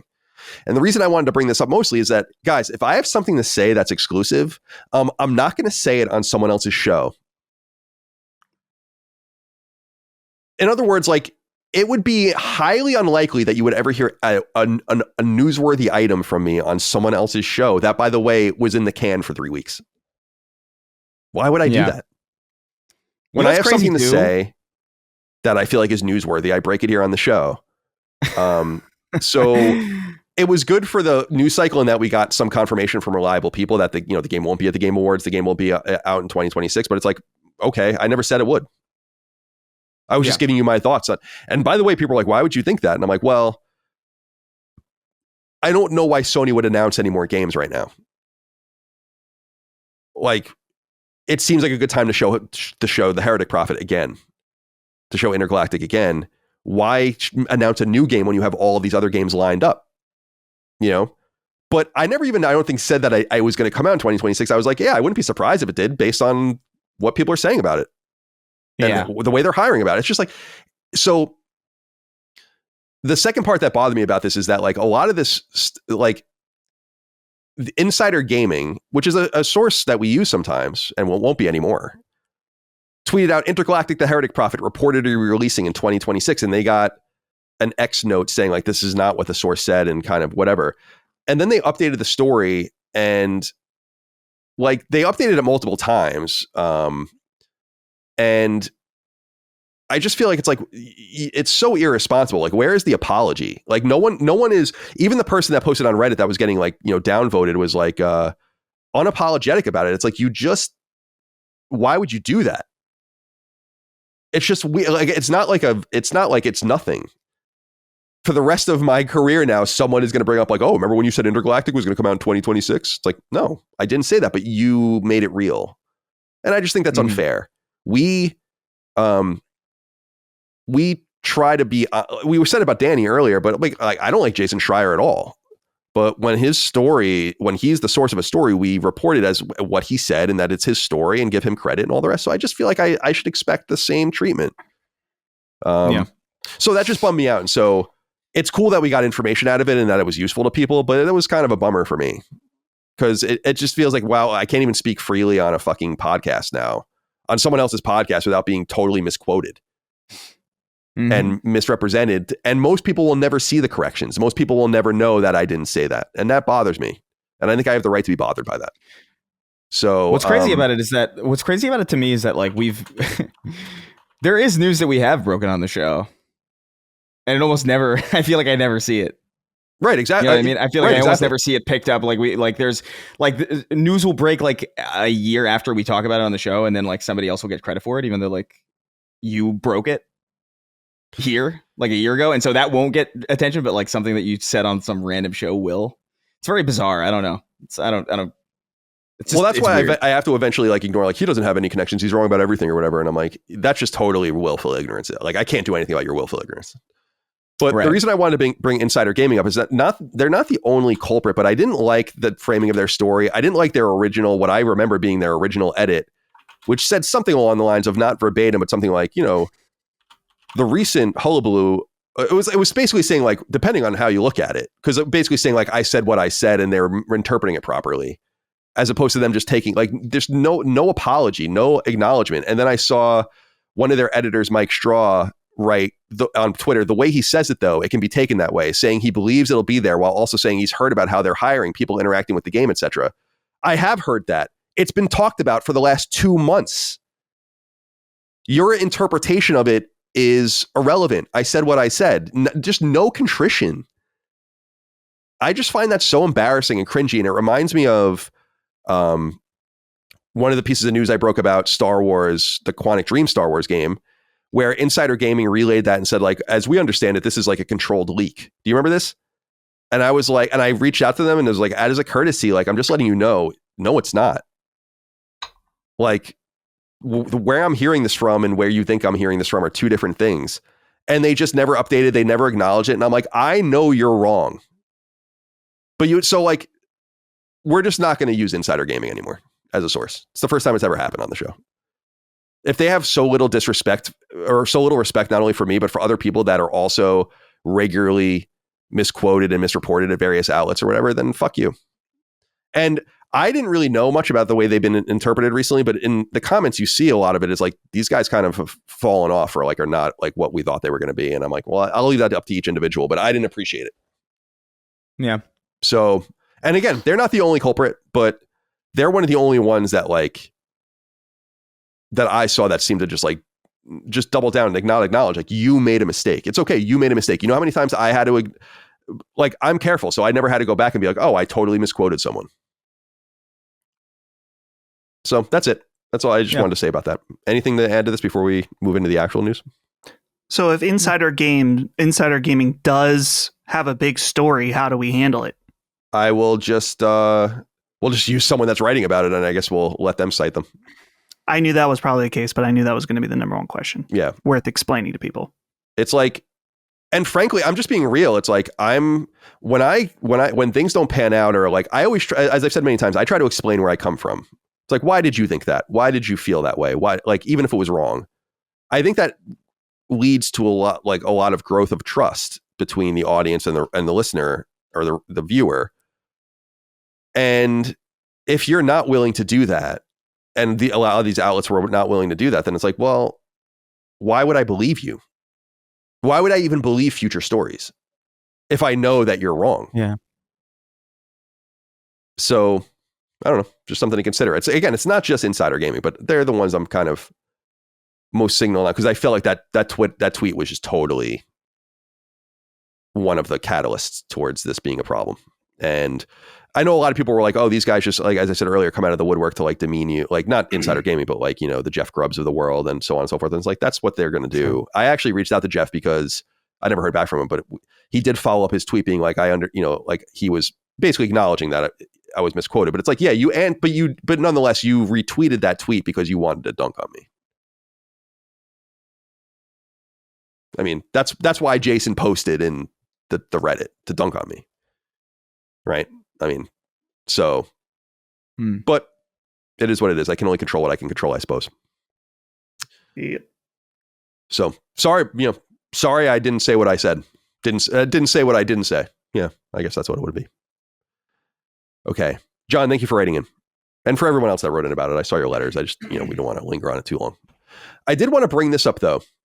I thought this was a really interesting story. We don't really have to talk about it too deeply if we don't want to. I want to go around and see what you guys think of it, of course. But the website Aftermath wrote, and it's Alyssa Mercante, actually, the writer, freelance writer, wrote, 2 months after firing over Charlie Kirk comments, Ghost of Yote dev blames harassment campaign, not bad joke.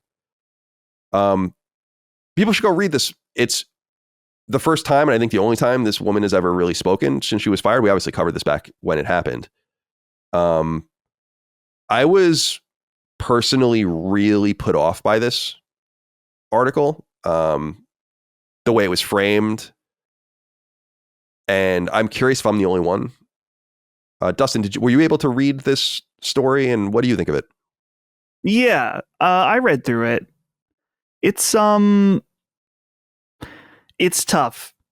I think what you said on Twitter kind of summarizes it best, where it's like, I think that cancel culture, or whatever you want to call it, sucks, but this is the environment that's been created, and it was kind of started on one side, and now it's kind of coming back around to haunt some of the people that maybe were encouraging this, and that's how it goes.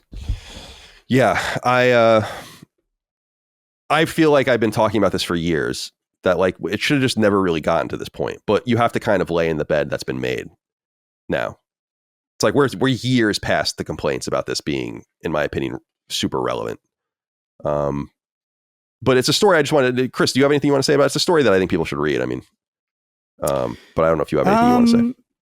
I don't know. I'm kind of two minds about it. I feel like, sure, there are harassment campaigns that are real. Mm-hmm. Like, I think that was like a thing that people were like kind of discounting. And even I think in the past I kind of discounted. It's like, what's the big deal? Like, just, I guess, like log off or whatever. But the internet is kind of infused with real life now. So I kind of get it. Right.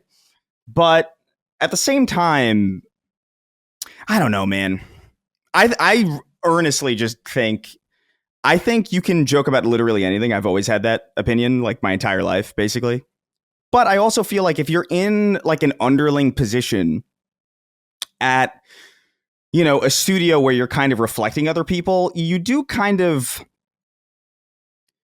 you're trading some level of your ability to speak freely in a public open forum for the security of having a job at a very stable place in some sense, right? Is that how it should be? Maybe not, but like, I mean, that is just kind of how it is. And so am I surprised or upset that she got fired? Like, not really. Do I wish we could just kind of like be people? Yeah.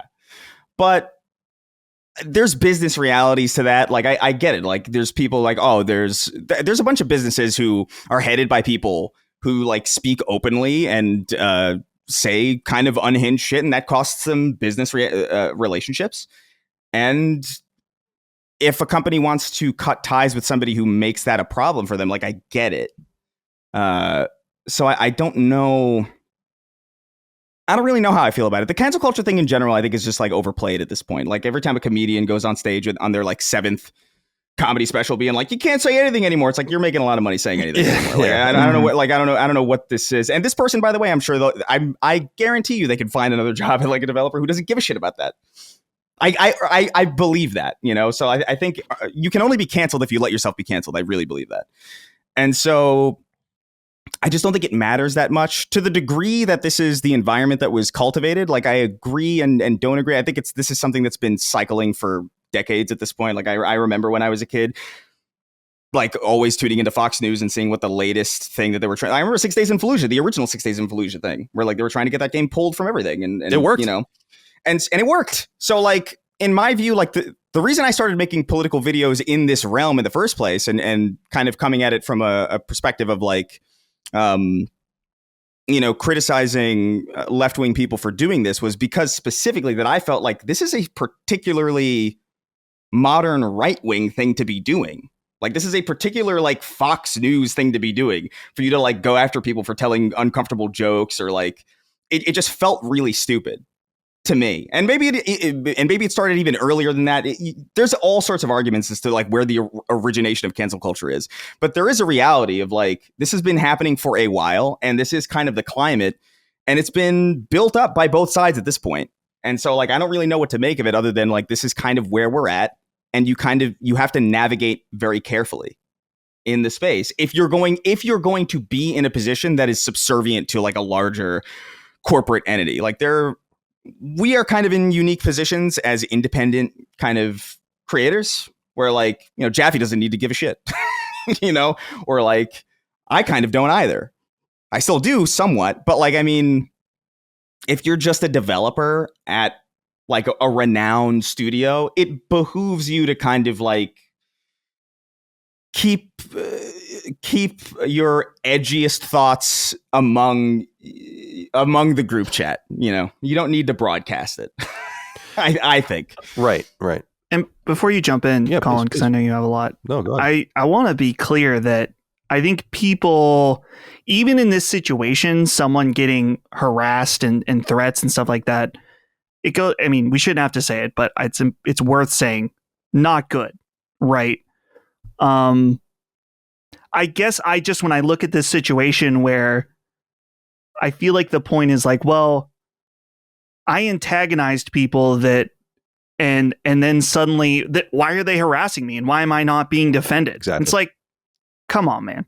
Like, you weren't being harassed for something, for like, oh, you made a character a lesbian, because that we see that kind of harassment, and it's like, yeah, you cannot like that, but to try to find someone's personal number or like try to ruin their lives over a creative decision, totally wrong. But it's like, and still, even harassing someone over being an antagonist, I would say, is wrong. But don't be surprised that it happens when you do that. Right. No, that's exactly right.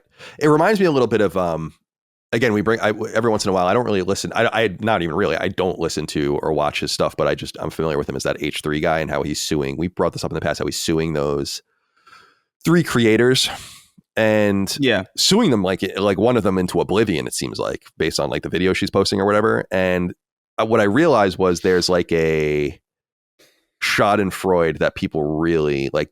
There's like an almost, it's like a vile level in some way of openly expressive schadenfreude. In other words, you can I think it's okay to like secretly feel a certain way, honestly, or like to keep thoughts to yourself, to like try not to put the toxicity in the world, but be like, you know what, you're kind of getting what you deserve, you know? But then like there's a difference between like openly mocking and celebrating and, you know, like harassing, like you're saying, all of these kinds of things. And I just think that like we've crossed a line into everything being a much more public spectacle. And I feel like maybe this is what this woman kind of got caught into. And what I was saying earlier was the problem I have with this is, should she have been fired? It's like, I don't know, man. Like, we had to confront like the drama around, you know, openly around like Chris's joke. And what I realized was, and we talked about it openly on the show, and I think that was like an incredibly useful exercise. And we got a lot of props for that from people being like, yeah, talk it out, and like how everyone's feeling. Everyone's hot. We only had like 12 or 14 hours in between the event and like when we had to record. I wish we had more time. And what I expressed to Chris privately, and I think I said publicly, is like, I just wish I had more time to like think about it and like ground yourself and realize like the life goes on, and this isn't going to be like the defining moment of our product and all of these kinds of things. And like, you need time to get through that.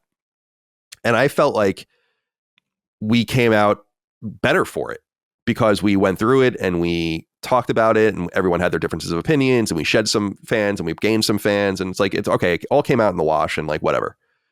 And I kind of always knew it's like, it's what we said on the show, or what I said on the show. It's like, what do you expect me to do? Like, what do you want me to do? Like, you want me to blow up my whole show because my friend made a joke? Like, you have any idea the amount of times that I've said things that like cost us? Do you have any idea? You know, like it's kind of comes with the territory. Otherwise you have to be very guarded and stilted, and you don't say anything, and you don't make mistakes and all that. It's like, whatever, man. The reason I'm not crazy about the way this is framed is because she kind of doubled down on it. And that's cool too.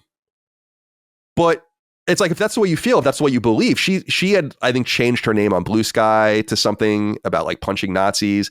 And she said something like, I would do it 1,000 more times or something like that or whatever after she got fired. And it's like, well, you were talking kind of a big game. So it's not like you like were contrite and went into a shell and all of the rest. It's quite the opposite. And I'm not surprised that Sucker Punch wouldn't want to be associated with that. I think that it probably would have come out in the wash one way or the other. In other words, if they kept her and are like, she's on leave without pay for 3 weeks or whatever, or she doesn't get her bonus or whatever, something punitive, then people would have been upset on one side. And then if you fired her, then it upset a bunch of different people. In fact, if you read like the thread, Alyssa's thread about it on Twitter and the thread about it on Blue Sky, like just absolutely polar opposite responses. Right. So you're not going to please everyone. And I don't know like what it cost them, to do it, or what it would have saved them from doing it. But there was a thing in here. And again, this is the framing, is like, she makes it all about her, but it's not. It was about the game. And they say here that there was a message internally from Sucker Punch that day. It said, quote, "Due to a social media post by one of our team members, many corners of our studio and Sony organization are having to manage a developing situation. We may have to pause a trailer release. There will be some significant amount of work created now to ensure we keep the spotlight on the fantastic game we've all created. Please be mindful of how you represent yourself online," end quote. It's like, dude, they weren't happy with you. Right. Like, they were pissed at you, and they had a right to be, in just the sense that it's a team sport. You're not independent creators doing a weekly podcast or whatever. Like, everything you do leads up to this game. you know, and you've been working on it for 5 years. And then you pull that shit when the game is gold. I think it's just kind of, I kind of see it from their perspective. It's like, you got to go, you know, like, what are you thinking? Yeah. She's also, I mean, the person also isn't like, it'd be one thing if it was like a key, like it'd be like, look, not that I'm saying this would go over well necessarily, but it's one thing if like, it's one thing if like a Ken Levine makes a joke on Twitter or something. You know what I mean? That would be a different situation because it'd be like, oh, well, this person's clearly worth keeping. Not to say that like the person, I don't know what the person's work is. I don't know how good it is or whatever, but like, it's clearly not like this, the benefits of letting her go clearly outweighed the benefits of keeping her on. So it clearly must not have been that integral. And I understand that this is an inherently diminishing statement, but I don't mean it that way. I'm just like, the reality was that this was not like a key figure that was like depending, you know, the game depended on them. And so there is an element of that as well, where I do feel like certain people can get away with more because they're just more valuable to the team. And that's also worth considering. Like, I don't know. This whole thing is very bizarre. I feel kind of all over the place about it because, again, if I was working for I'll put it this way: if I was working at a PlayStation studio or like any kind of big studio, I wouldn't be saying anything on social media at all. Right. In fact, exactly. I would be thrilled to not have anything to do with it. In fact, but unfortunately, I chose this career path before that was a thing, and now it's ingrained into it. And so, like, now I have to be there. But like, I would be enthralled to be in a position to be like, oh, I work at a Sony studio and I could just make my game and make a lot of money, make something that people are going to love, and then also not expose myself to like random strangers who are clearly unhinged and want to harass me and then like dox me and shit. Like, why would I want that? I feel like I feel like this person squandered a pretty good opportunity to remain anonymous in a time when in a time where that's so valuable. To put that to put it lightly, dude. I mean, I did a little research on her. Her name's Drew Harrison. She worked at Sucker Punch for 10 years. And she was previously at ILM before that. She went to SCAD, which is a prolific art school. My best friend from Long Island, Mike Pope, went to SCAD. They were actually there. Oh, yeah. They had overlapping time. I wonder if they knew each other. And she was a texture artist, which is an important thing. And sure. It's just like she kind of, in a way, depending on how you look at it, it's like you kind of owned yourself. Like, if you read the story, she got fired with no severance and she missed out on the ship bonus, dude. I mean, that's going to be at least tens of thousands of dollars, especially for someone that was there for 10 years. You know? Yeah. It's like, why did you, it's from, so I can see it from all ways. It's like, should this be the defining moment of her life? I find that incredibly unfair. But you know what I also find incredibly unfair is that one of the defining moments of my life is a joke I made about women. Sure. And that's two sides of the same coin. It's why I always say I don't like meeting people and I'm very insular and I don't want people to know who I am, is because I know they're going to Google me and they're going to get these ideas about me based on things that like define me, even though they don't define me. And I'm not saying she herself was part of the culture that did that to me, although maybe she was, I don't know. But, actually I should back up. She is no doubt, I think, well, I don't say no doubt. It's likely she's part of the culture that did that to me. And whether she individually did that to me, and I would be surprised if they were aghast when other people lost their jobs for anodyne shit that happened that they agreed with. And that's kind of the point I'm making, is like, you kind of, sure.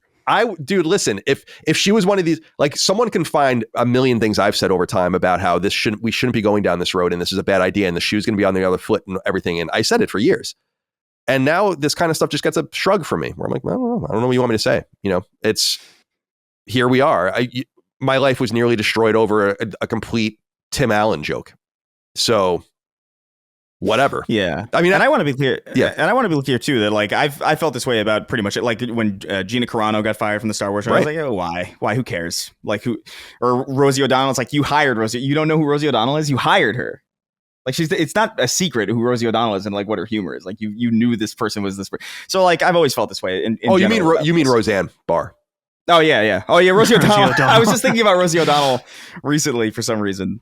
Oh yeah, because You responded to a comment. It popped up on my phone.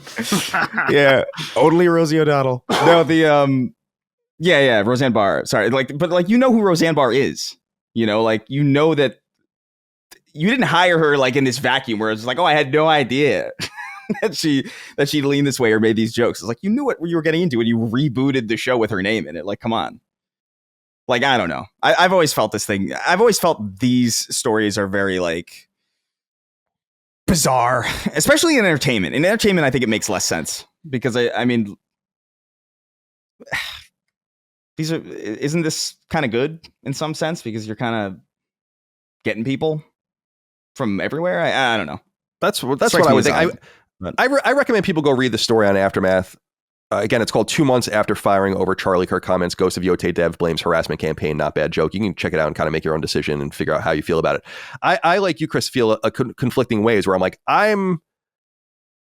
there's orders of degrees, right? I'm not entirely sure that should be your defining moment. Sure. I'm not entirely sure you were contrite when it happened, and you weren't contrite probably until it went, it settled on you what actually the gravity of you losing your job at Sucker Punch, which is probably could have been some sort of somewhat permanent job for you because Sucker Punch is not going to lay anyone off, and the game was a success, and you'll move on to the next game, and you fucked it up. Should they have fired you or not? It's I don't know that they should have, and yet I don't know what you would have expected them to do. Right. And yeah. It's about a team of people and their game, and your timing was just bad, and they never acknowledged it. There's no real. She even says I would have apologized. It wasn't the best time joke or whatever. It's you could have just said that at the time. If that's the way you felt. Sure. I mean, don't apologize. I never apologize for my joke because I'm not sorry.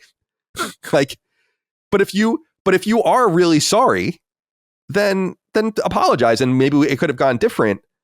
But it just seems I get the story becomes about the harassment she received, and I'm yeah, that's unfortunate. I know what that's like. Trust me, believe me.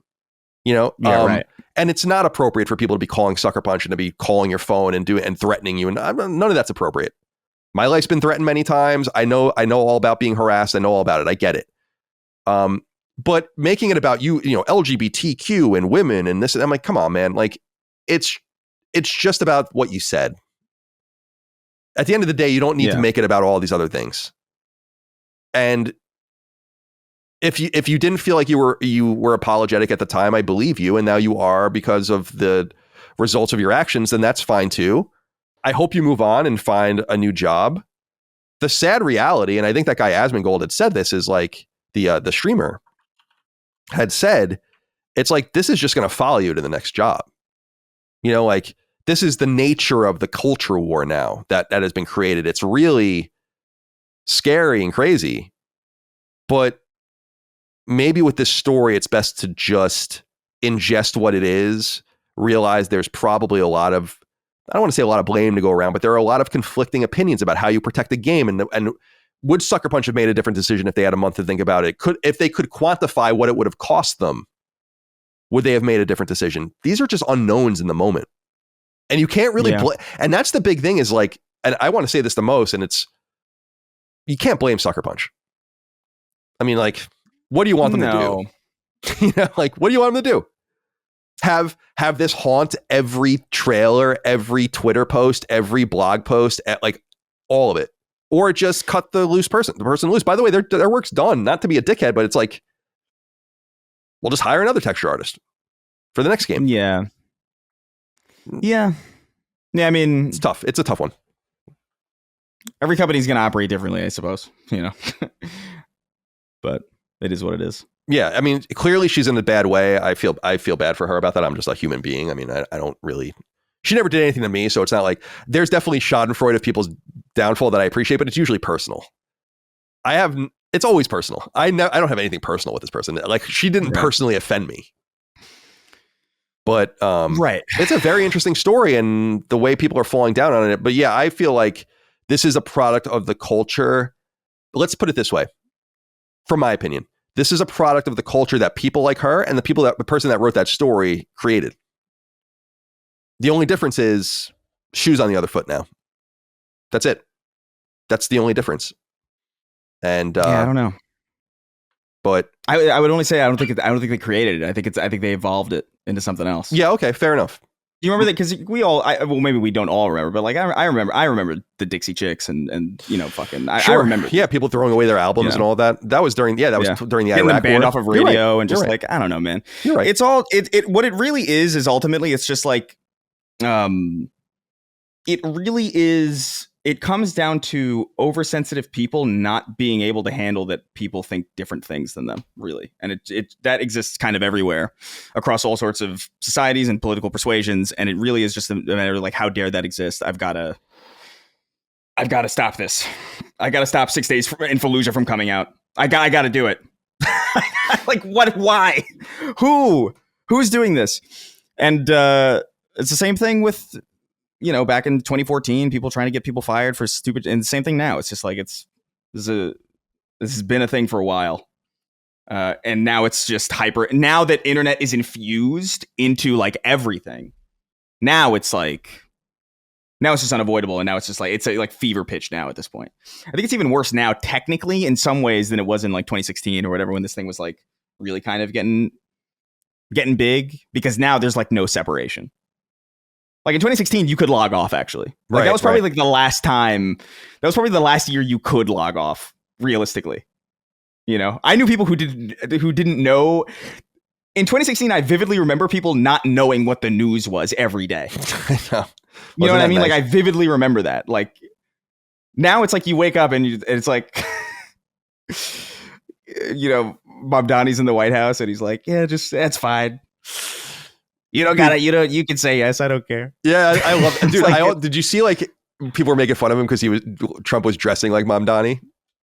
Like that is crazy. He needed to swag up, dude. It is. That is the weirdest thing I think I've ever seen, because like he's only ever worn 2 outfits in the entire time that I've been aware of him in public life, and it's been the suit that he's always in or the golf clothes. Right. I've never seen him dress in any different way, so to see him dress exactly like him is wild. It's so fun. It's very funny. You liked him.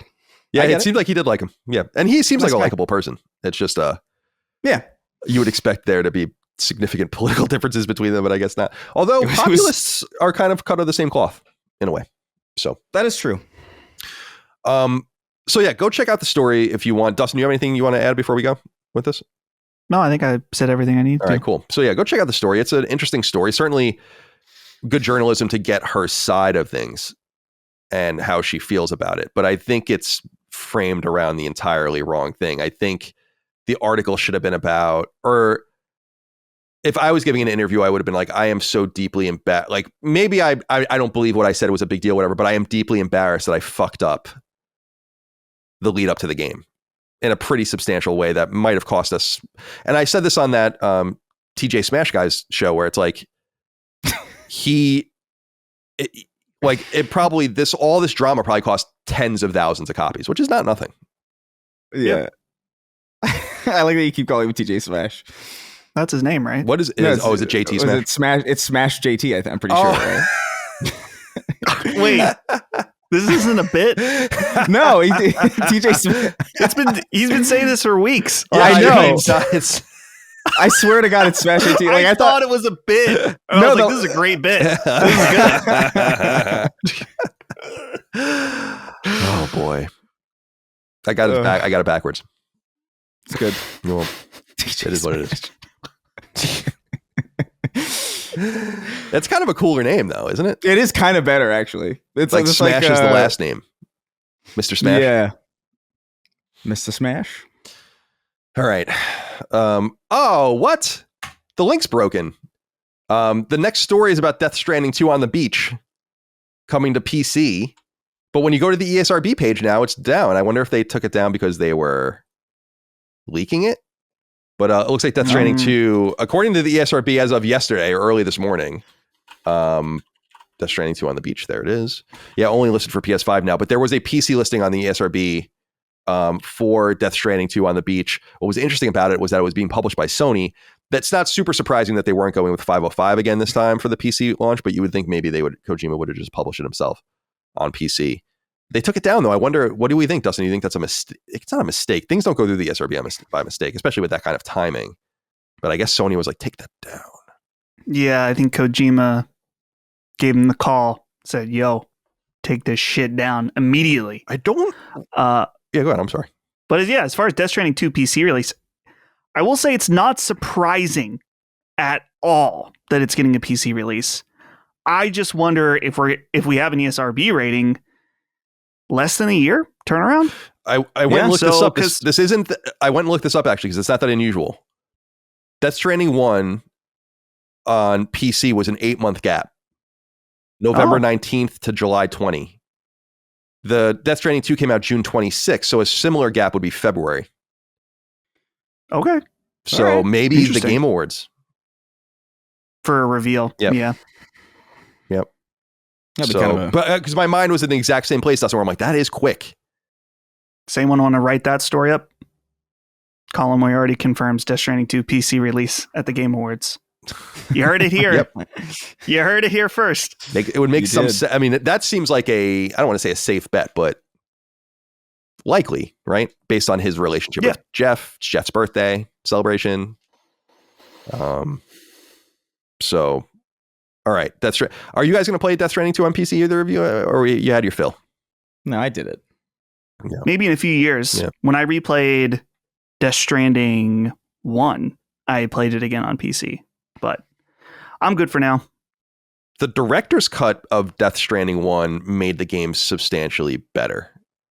I remember talking about it on the show, being like, I don't even remember that. I can't believe this stuff wasn't even in the original game. And I wonder what they'll do to Death Stranding 2 in the coming years to evolve it, because it's pretty great. I mean, it's my game of the year, I think. And I'm thrilled for more people to be able to play it. I am interested in Sony publishing on PC. That makes sense to me. They published Stellar Blade on PC, so it's not like unusual for them to publish, and that's like an even more detached game from them, although they don't own either IP. But we were talking earlier about stories and how I kind of like pass on stories that I don't feel like, even if they're being reported, that I don't believe in. One of those stories recently was like Sony's slowing down their PC releases. I'm like, I don't think so. Maybe. I don't think anything's really changed on their PC releases, and we'll talk about that a little bit later about how much money they've made on it and all the rest.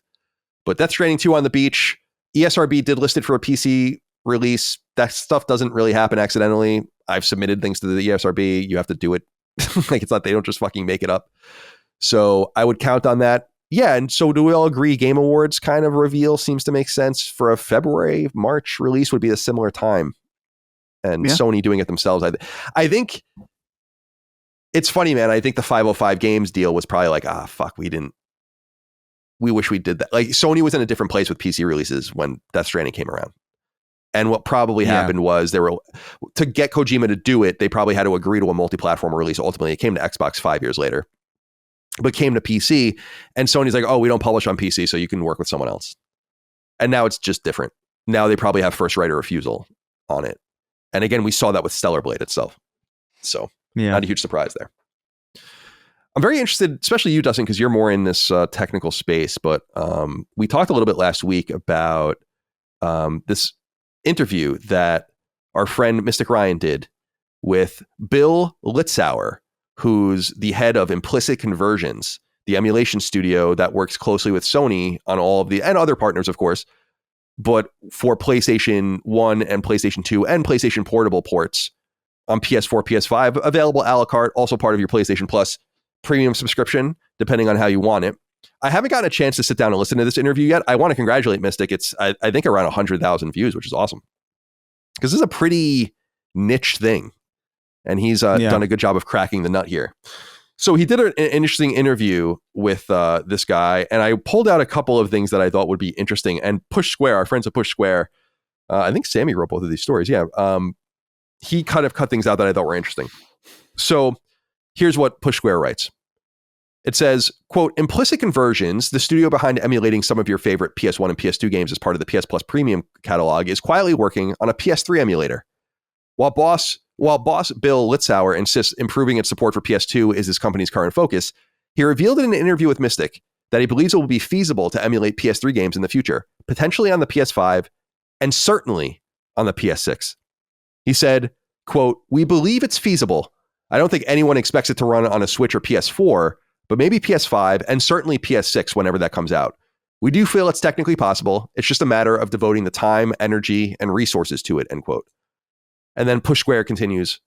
Litzauer can explain that the PS3 is a back burner project for his team and that it actually hasn't had many requests for the console, but it's something it's working on anyway. He continued, quote, "We're working with a third party to help us with this, so we have a base to work off of. It's a back burner project for us that we're investing over time. To be transparent, PS2 is more of a priority for us just because of the demand, but it's a fun project for our engineers," end quote. Push Square continues, "Many believe the PS3 emulation may never happen due to the complicated nature of the console's architecture. But in recent years, we've seen PC-based solutions like RPCS3 come on leaps and bounds. As Litzauer appears to allude, the biggest bottleneck here seems to be time and resources to get it done." Dustin, what are your thoughts? We kind of knew this. We reported on this. I mean, we didn't have information from the horse's mouth, of course. But you might recall, I went on Implicit Conversion's website some months ago, and they had like a roadmap. And in the far-flung, like, mystery projects future, PS3 emulation was in there. So we kind of already known that they were doing this, but this comes from the horse's mouth. What do you think about this? And I want to specifically ask you this. What is there a power? Like, why would you need the power of the PS6? And why wouldn't it be possible on PS4 or Switch? I'm kind of confused. It seems to suggest that the hardware is not powerful. Like, I don't understand what he's saying by that. So talk to me a little bit. Yeah. So, hello? You okay? Yeah. I'm recording. She forgot it's Wednesday. Barged in. She might have forgot it was Wednesday. Oh, yeah. All right, we'll leave that in. What was I saying? Emulation. Okay. So in order to emulate something, I'm just going to speak in base terms because I don't understand like the full technical ramifications of some of it. But what I do understand is that in order to emulate something, you need something significantly more powerful than what the hardware is itself. So it makes sense to me that a PS4 being the very next generation wouldn't be able to emulate PS3 games. And I'm not saying it couldn't run a PS3 game that is converted into running on PS4 code. Certainly, we've seen that many times with remasters or whatever. So is PS5 powerful enough? Maybe. I haven't been following the RPC S3 emulator, and there's probably comparable devices. I think what a lot of people get confused, or what I would just, my theory about some of this is that it is true that RPC S3 can run most of the PS3 library and very, very well. I just wonder if it's like, it's not necessarily perfect. Yeah, you can play through this whole game, but would it pass a QA test? You know, there's a big difference between, oh yeah, I played it on my system and it ran fine. And like, no, we ran it through every possible scenario to make sure it was up to snuff for a quality product that we release on the store. So that's kind of where I would put that. But I'm curious about, if they end up doing it. PlayStation 6, yeah, it sounds like it would be powerful enough. And I wonder, I guess I don't want to step on the next story, but it really does come down to, it sounds like it's going to be a big money investment to make this emulator up to snuff. And if people are that hungry for PS3 games to justify the cost of the emulation. Yeah, this was Chris, to bring you in, this was a thing that I was surprised about with this first story was them saying there's kind of a lack of demand for a PS3 emulator. That must be true behind the scenes, but that's anything but true with the audience. I don't know what that specifically means, but people have been, it almost seems like detached from reality to say something like that. Yeah. I guess I could see it meaning like there are fewer games of consequence on the PS3 that, like, I could see like there's more games on PS2 that people want to play probably than PS3 exclusively, I guess, right? Because there are a lot of games from the 360 or PS3 era that are playable now that are not exclusive to, like, that aren't first party games. So maybe that's what that means. It's like, because really, if you think about it, it really is only a handful of games, like maybe like 6 big games ultimately. Like there's like Metal Gear Solid 4, which we assume is coming in that collection. There's the Resistance trilogy. There's the original 2 Infamous games. And that's kind of really like of the big things that are missing, like Killzone, I guess. But it's not as big as, I guess, the overwhelming swath of like PS2 games that people want to play. So I guess that's maybe the lens of it. And from that perspective, I could see it. But I don't know. To me, because we've had access to PS2 360 games for so long, or at least them in like a remastered capacity, the absence of those games from PS3 from first party is like particularly glaring. And so the demand feels a lot more intense because it's just like, how do we not have this? I thought the same thing, by the way, when I first saw it. It's like, I don't think anybody expects this to run on PS4. It's like, what? I totally do.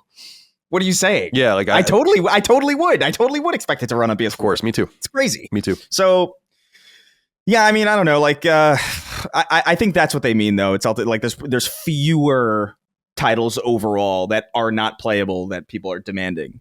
But that's the only way that I could read it and have it make sense to me. The other story that Push Square wrote about this interview, and again, what is the interview called? Is this it? The Heart? Oh no, Mystic is splitting out clips now, so I don't know. But it's a fairly long interview he did. It's about, and I brought this up in the past about managing your back catalog and like why there just aren't more games available for like this classics catalog. People are always upset every month. I mean, Dustin I know is upset about it every month when we talk about the new games. It's like 1 game, 2 games. It's like, what is taking all of this time? I do think it goes back to what I've said many times about the old Virtual Console on Wii is like, you don't want to release everything at the same time, but you have to have, what was cool about Virtual Console was like 2 games a week, like just constantly coming out. It was awesome.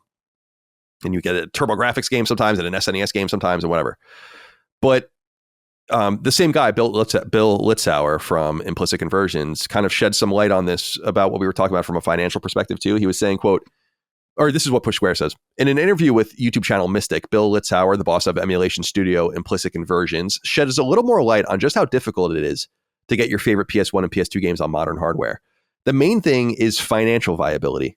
Litzauer notes that it gauges interest from a variety of sources, including Reddit, YouTube, social media, and more. It then pairs that information with past sales trends to predict how a particular game will sell. But that's just the first hurdle. Even if a game seems like a no-brainer, it then needs to get a publisher's consent and clear legal complications. Sometimes the rights holder may have passed away, or there could be issues regarding content or licenses. And there's also a question of financial viability. Litzauer points out that retro re-releases are often sold quite cheaply, and that can make it difficult to make the money back. Due to NDAs, he wasn't able to elaborate on how his company's relationship with Sony works. And he goes on, he says, Litzauer recalled one meeting he had with a high-ranking executive who pointed out his company turns over $3 billion a year. The paltry profits being touted for retro releases doesn't even register on the radar of some larger firms. So it's interesting to get get this from the horse's mouth that there are the complications we've heard of a million times. Like there are games, I know of games that are stuck in limbo or that were back in the day that it's like no one even really knows who owns it.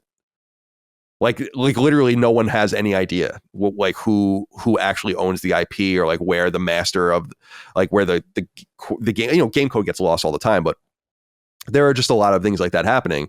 And to hear him say that like there are companies that own some of this shit where it's like, who cares?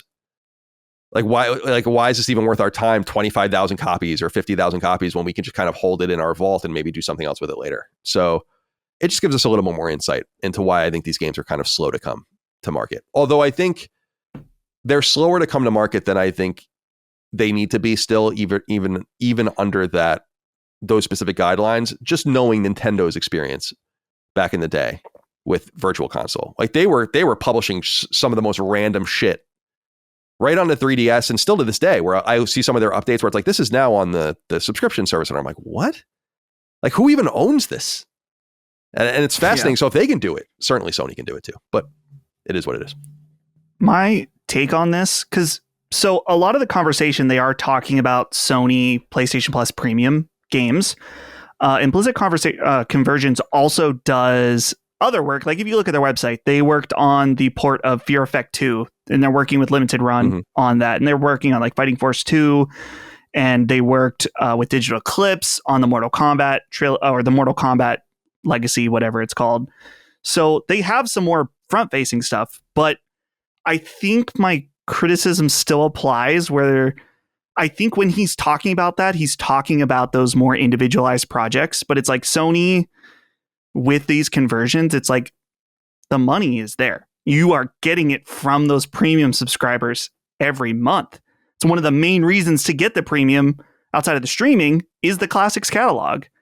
So, and Sony, I mean, has maybe not some of the most iconic. I mean, they have many of the iconic stuff from PlayStation 1, but there's plenty of things they haven't tapped into yet.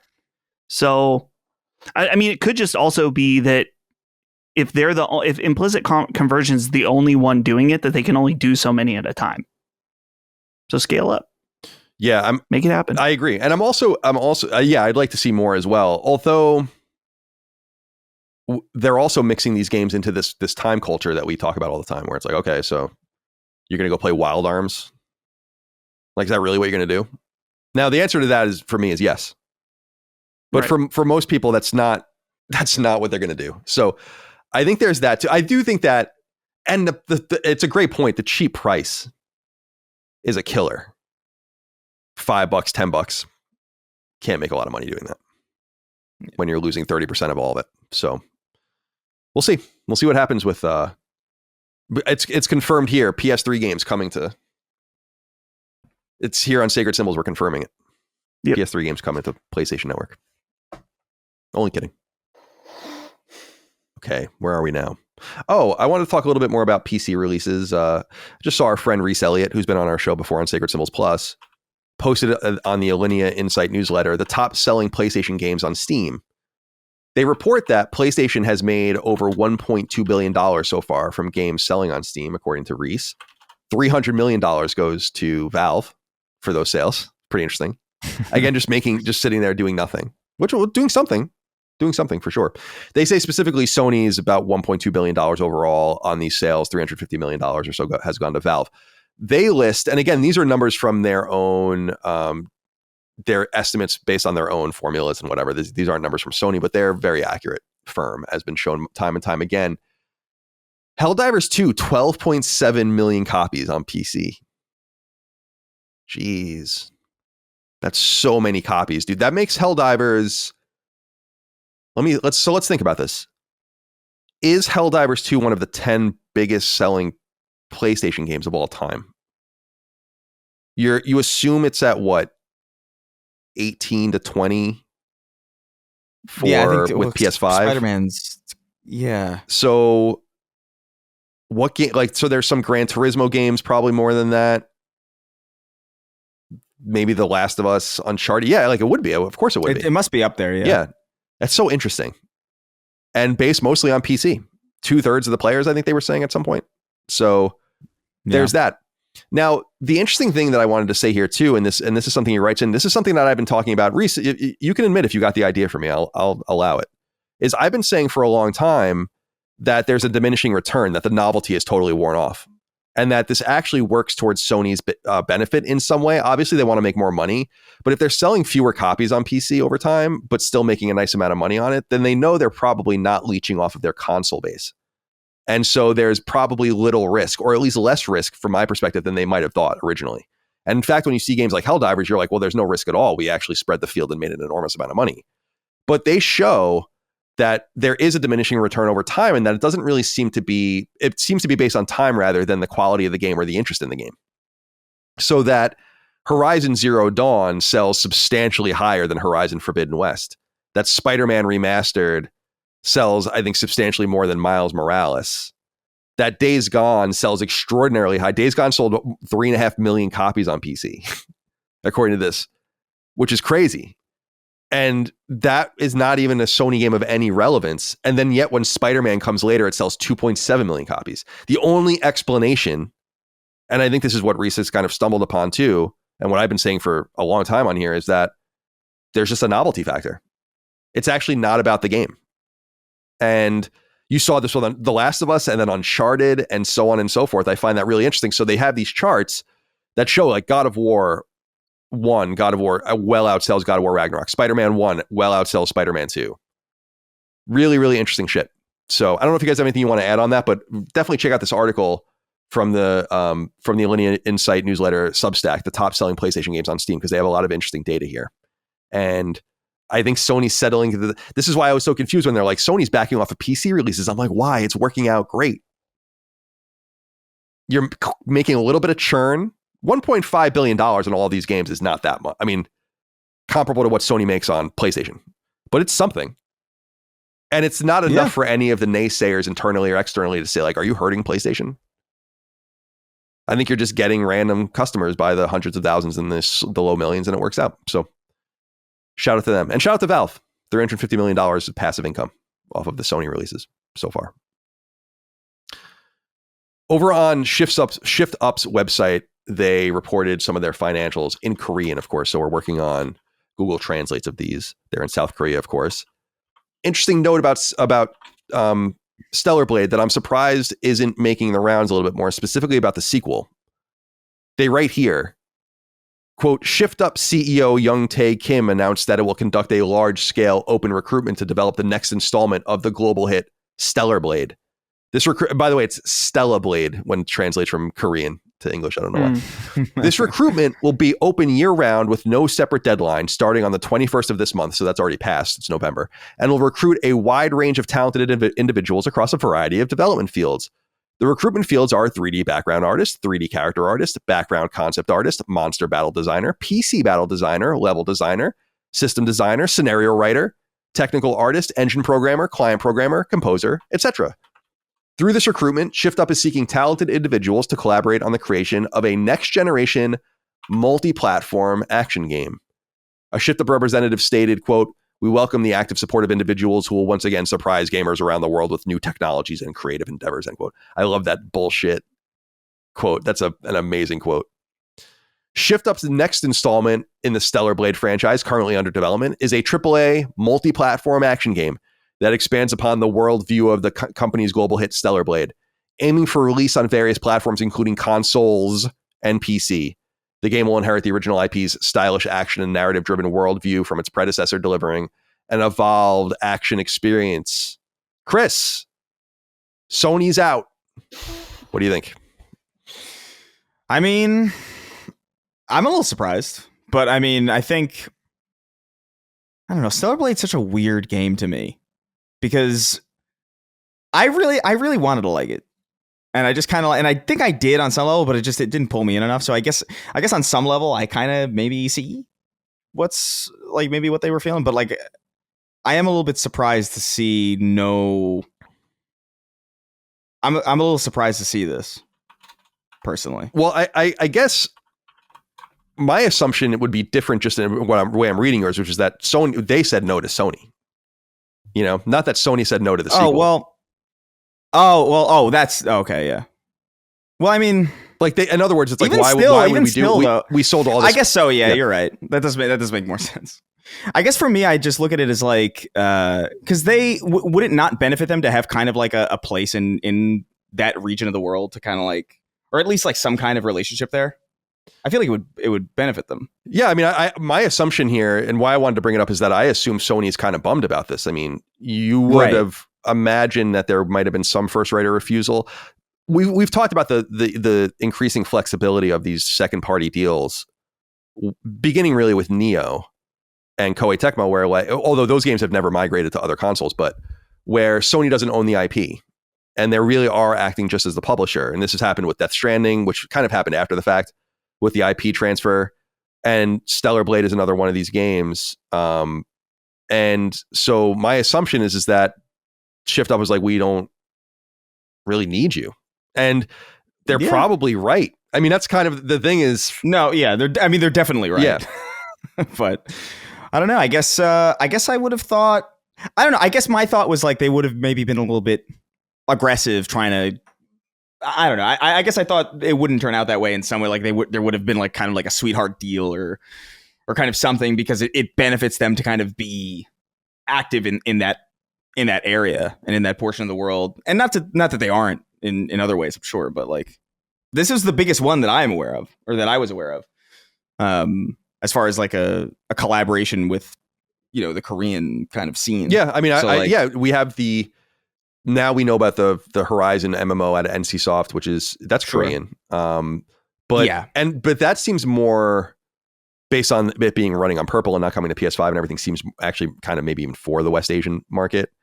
Stellar Blade obviously is a wider global hit. I think it's over 3 million copies sold now between PC and PlayStation. Dustin, I'm not surprised. I would have made the same decision if I was ShiftUp, assuming that's the decision they made. It just kind of sucks for Sony because this also happened with Arrowhead. Although they own Helldivers, Arrowhead's like, we don't really need you anymore. And that's just kind of, it's interesting because working with Sony brings you great security and the marketing heft of that, but you don't get to spread the field. So you don't get to see the maximal potential of your game. So imagine a Stellar Blade 2 that launches on PS5, Switch 2, Xbox Series, and PC at the same time. It'll be fine for them. So it kind of puts Sony in a powerless situation, and it shows why they want to own IP and all the rest. What do you think? Yeah. Let's throw out a hypothetical here.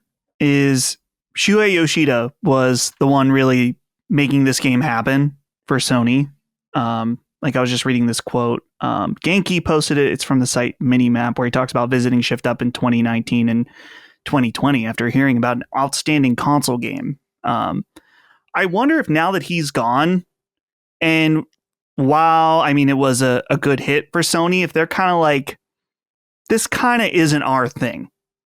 Like the sexy Asian girls in skin tight suits. And if we will publish the second one, but also it's okay if you want to go. Yeah. You know, take those gratuitous Korean totally breasts different. Elsewhere. I'm sorry, go ahead. It's totally different from anything else that Sony published. It's not really their kind of game. They never really did games like that. Yeah. There is something to be said about that.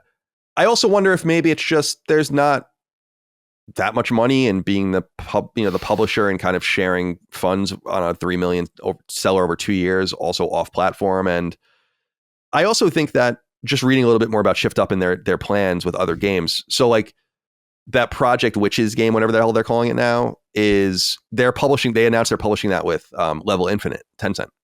And so they seem to be kind of playing it like Platinum did at their height, which is like, why not just try to do a little bit of our own thing, get in bed with different publishers, and maybe even get in bed with publishers, unlike Platinum sometimes, that Platinum under Sega, for instance, when it's like you can publish everywhere. And you kind of get out of those individualized console ghettos that I know it's hard for people. I think we all understand it. Like, I'm a big fan of PlayStation, but I own a developer. It's like, I don't want to just release games on PlayStation. Why would I want to do that? So I think every game maker kind of feels the same way, and I don't think it's necessarily as attractive as you might think. The other possibility is Sony could have come in and tried to buy Shift Up, but I don't really see why you would do that. Chris makes a good point though. Like they are not only do they have a foothold in South Korea, which is a great place to be, especially for a burgeoning market, but they're a pretty dominant force there. So it's not like they're just some small shitty thing. Like they're a big developer in South Korea. So we'll see what happens. But I was surprised that like I saw that it took days for people to read it properly. Because I saw this going around like, oh, Stellar Blade's financials and all the rest. And I'm like, dude, it says it's a multi-platform game. Like, it's a multi-platform game. No one was reporting on it. It was right. I think it came out the day after we published the last episode. Otherwise, we would have talked about it last week. So shout out to Shift Up. Stellar Blade. I like Stellar Blade a lot. I know, Dustin, you platinumed it. You liked those jiggling Korean breasts. Oh, yeah. Let them jiggle. Them Alleghenies. Let them Alleghenies oink. There's a character, there's a villain, or not a villain, like a monster in Silent Hill F that's just like a pile of breasts. Oh, yeah. It's not really, because it's like supposed to be like udders or something, but I'm like, geez Louise, man. Imagine playing that in front of your significant other. Oh, too late. All right. This story is going around, comes from Moore's Law, friend of the show, although the Game Post wrote it up for us here. And it basically has to do with RAM shortages and RAM pricing and how this will affect Xbox, but that Sony apparently has kind of seen ahead of the curve and accounted for this and might have even acquired some of their own RAM ahead of time to stock up. So part of the quote over on Moore's Law's podcast, and this is again related by the Game Post, says, quote, on the other side, the insider, that's Moore's Law, says PlayStation is in a stronger position for now. His claim is that Sony bought massive amounts of GDDR6 when prices were low, giving the PS5 more breathing room for the next couple of months. And then he says specifically, quote, from what I've heard, Sony planned ahead, bought up gobs of RAM near the bottom of the pricing, and thus should be fine for months. They have plenty of GDDR6, at least for what I'm told. Prices could go up eventually. I could see that happening next year, but there is a reason Sony is cutting PlayStation 5 pricing for Black Friday. They aren't going to just do this as some extreme move or because sales are bad. They can afford to do it. Apparently, they are not worried about the RAM shortage, at least in the short to midterm. That's a great quote. I would also say that they don't care one way or the other because they're not going to raise prices comparable to RAM and then make you eat it. They want to sell the console at the cheapest possible price. I mean, it just is what it is. Jambi wrote in and said, "Hello, Sacred Gobblers. I hope you're doing well. Is hardware cooked for the next 2 years? With news of astronomical RAM prices due to the AI data center rush, console prices are expected to go up once again. I believe this won't happen until the AI bubble eventually bursts, but it'll probably take the aforementioned 2 years to happen.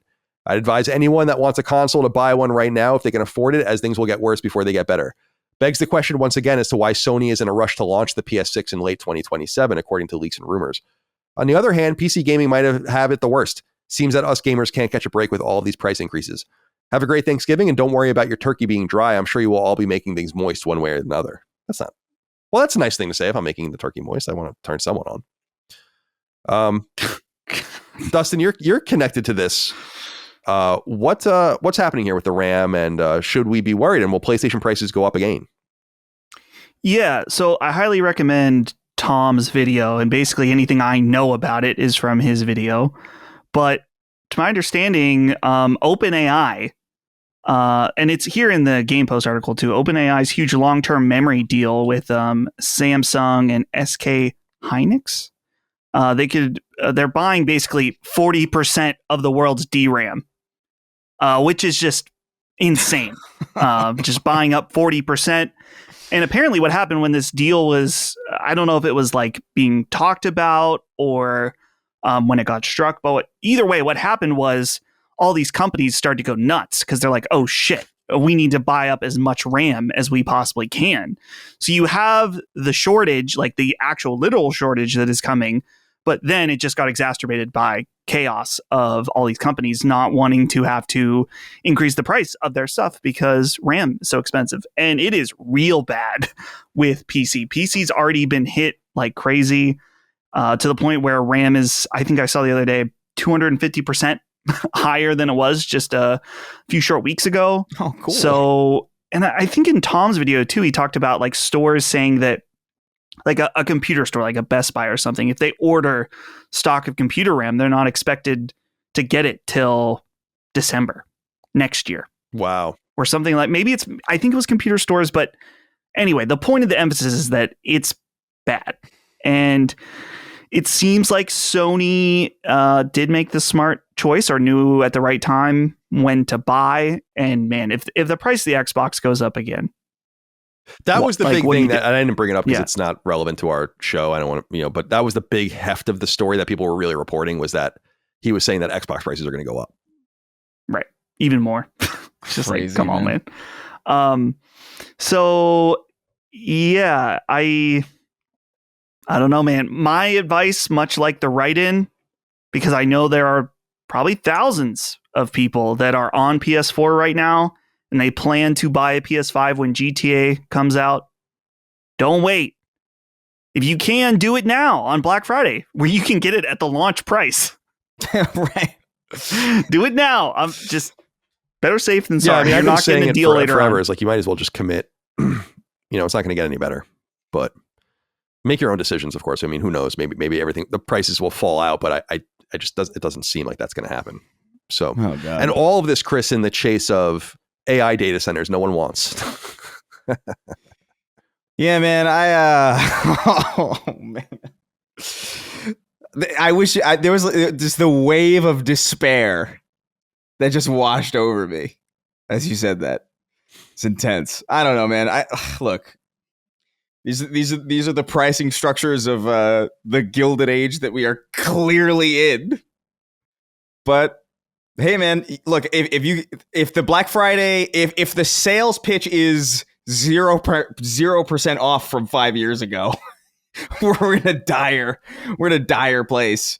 But PlayStation seems to be at least in a good position. I really don't think they're worried about what Xbox does either way, to be honest with you. I don't think that I understand that that's why that's like a big thing where it's like, oh, Xbox didn't plan ahead. And like it's inconsequential. So I guess it's not inconsequential to Sony in the sense that I guess they would be competing for that. So it benefits them that they got it, but I don't think that really factors into much of this. Xbox is already in a weird space. I wonder how this is going to affect that Valve machine. Yeah, I mean, they don't have an economy of scale like Sony or Microsoft, even Microsoft. So true, yeah, but I'm saying that's going to hurt them even worse. That's going to be even worse for them.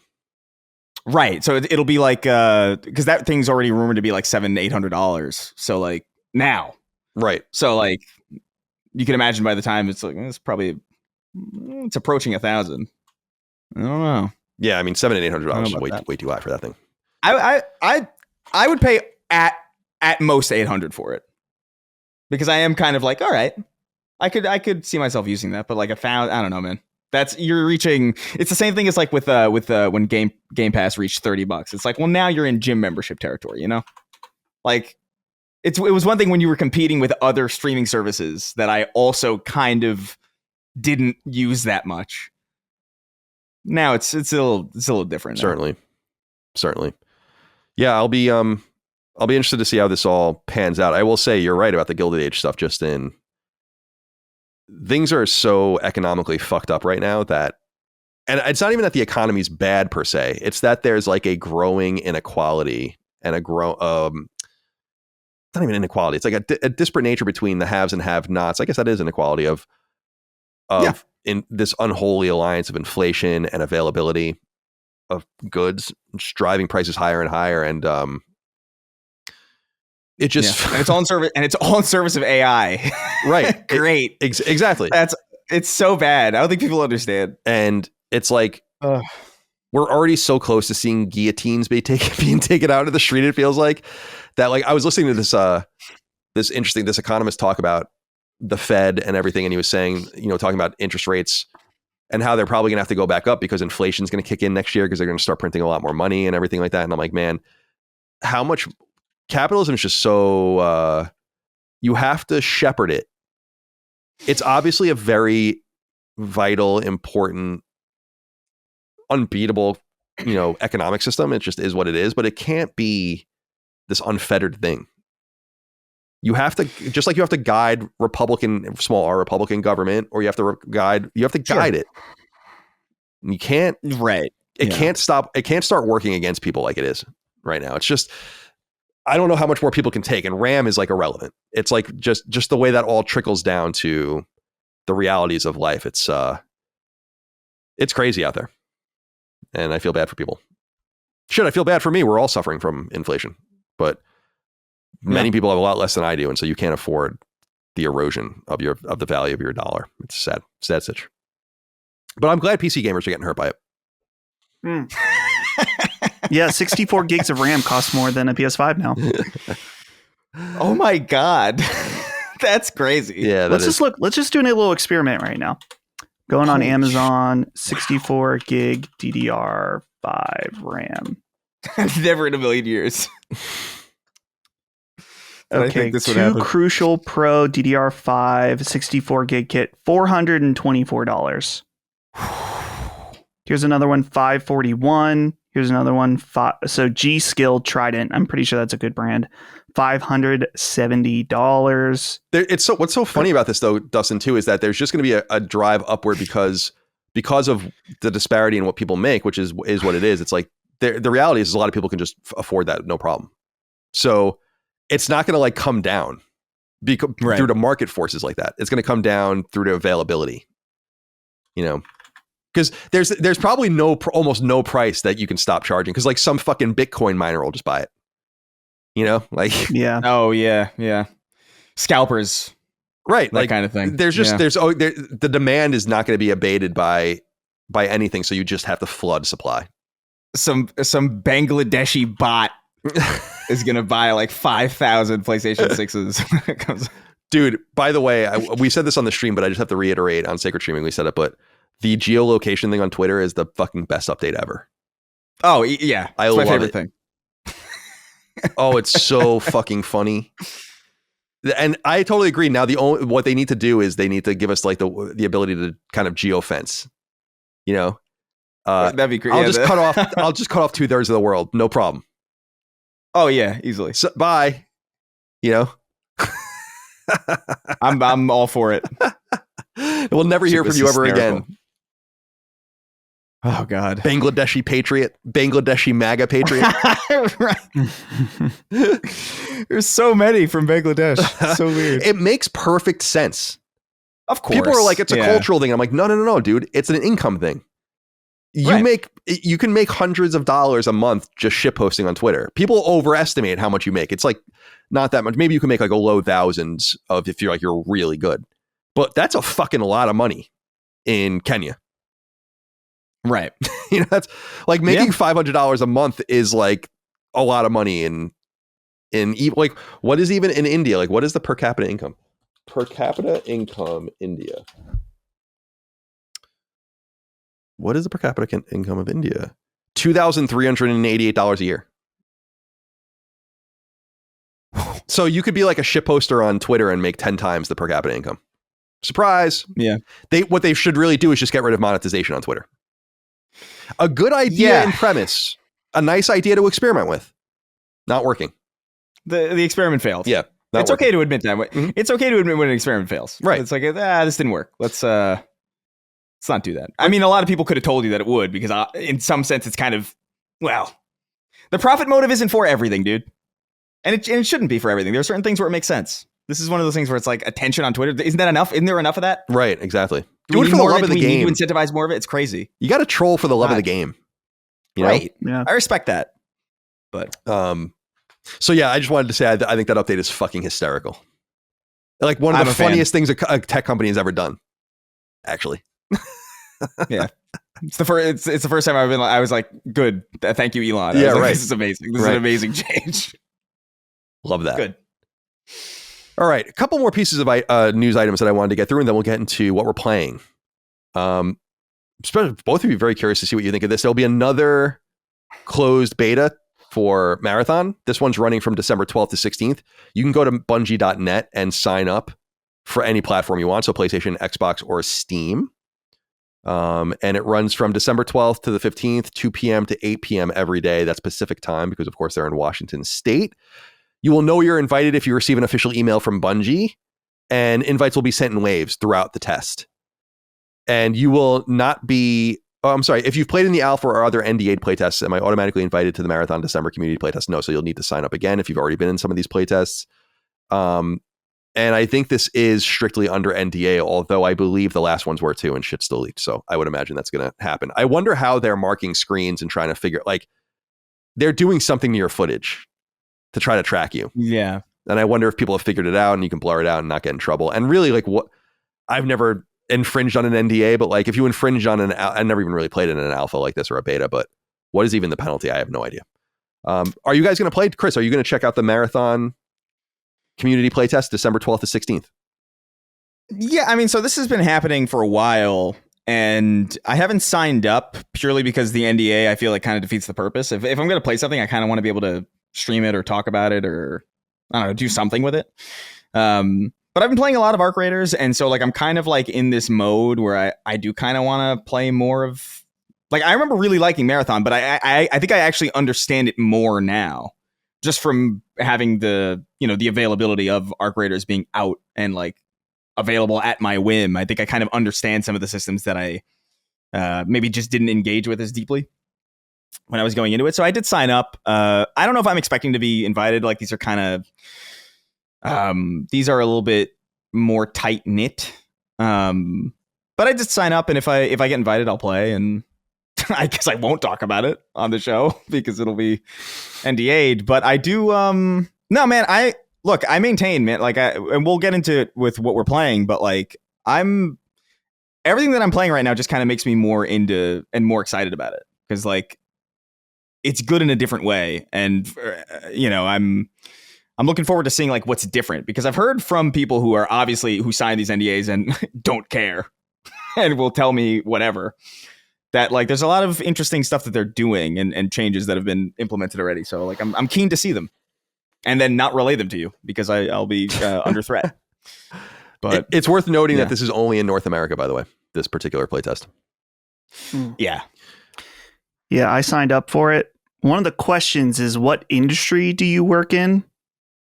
And I'm not going to lie on it, so I put video games. And I assume that just immediately is like, yeah, you're out. Yeah, they don't want they don't want competitors looking at the game either. So yeah, exactly. And I said insurance. Or something. I don't know what I said. I clicked video games at first, and I was like, well, I don't technically work in video games. You definitely don't work in insurance. Well, yeah, I didn't click insurance. I can't remember what there was like another option that like I could make some vague pretzel kind of argument of like, yeah, I could twist myself into saying this is accurate. Yeah. But yeah. The video games one is like, it feels like a bait, you know? Yeah. I also wanted to just couple this story about Marathon with this story from Push Square noting that Destiny 3 apparently is an extremely early development, quote unquote. This comes from a reliable leaker. You might know Colin Deeks, who's a Destiny leaker and data miner. He says on Twitter, I've seen this account before. He says on Twitter, quote, yes, Destiny 3 is an extremely early development. Some of you may have seen a tweet early this afternoon that mentioned that. And then they talk about how they got the info or like that they've been sitting on it. But I was just, Dustin, or Chris, we'll go to you actually, because you're such a huge Destiny fan, or is that very early development? Like, what are you doing? Why is this very early in development?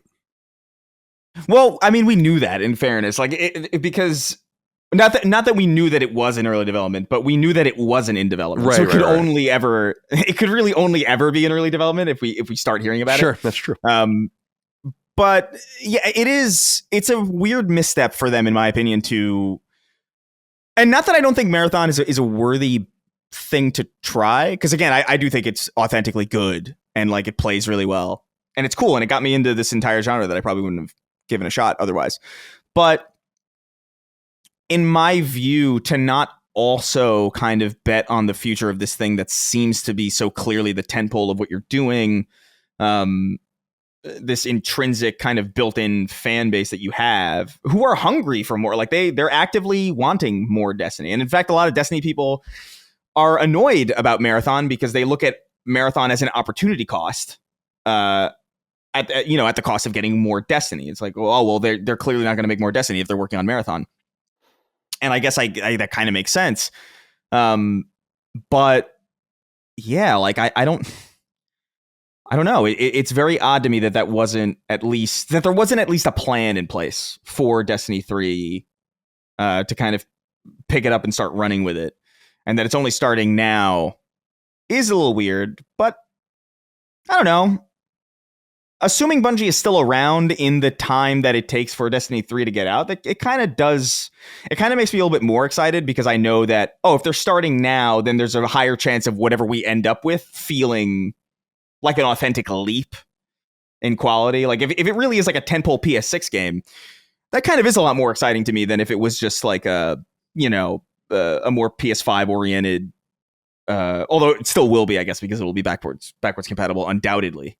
That would be kind of exciting and interesting if they managed to hit that in time and if they managed to deliver something cool and different. The main issue with Destiny 2 that I feel right now is that they delivered an ending to Destiny 2 that feels like it's a perfect. They gave a lot of people the perfect jumping off point, which a lot of live services don't tend to do. They tend to kind of keep you on the line for as long as humanly possible. And I think people want to play more Destiny. It's just a matter of like Destiny 2 feels like it's done.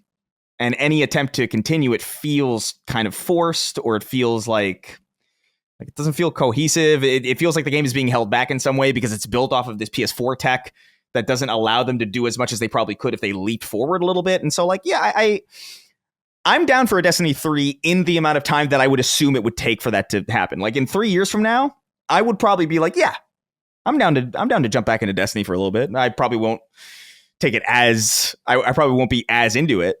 But a fresh start, I think, is wise. It's just it is also wild to me that's only just starting. But that's not new information, technically. Well, yeah, they gotta salvage things at Bungie. It all starts with Marathon.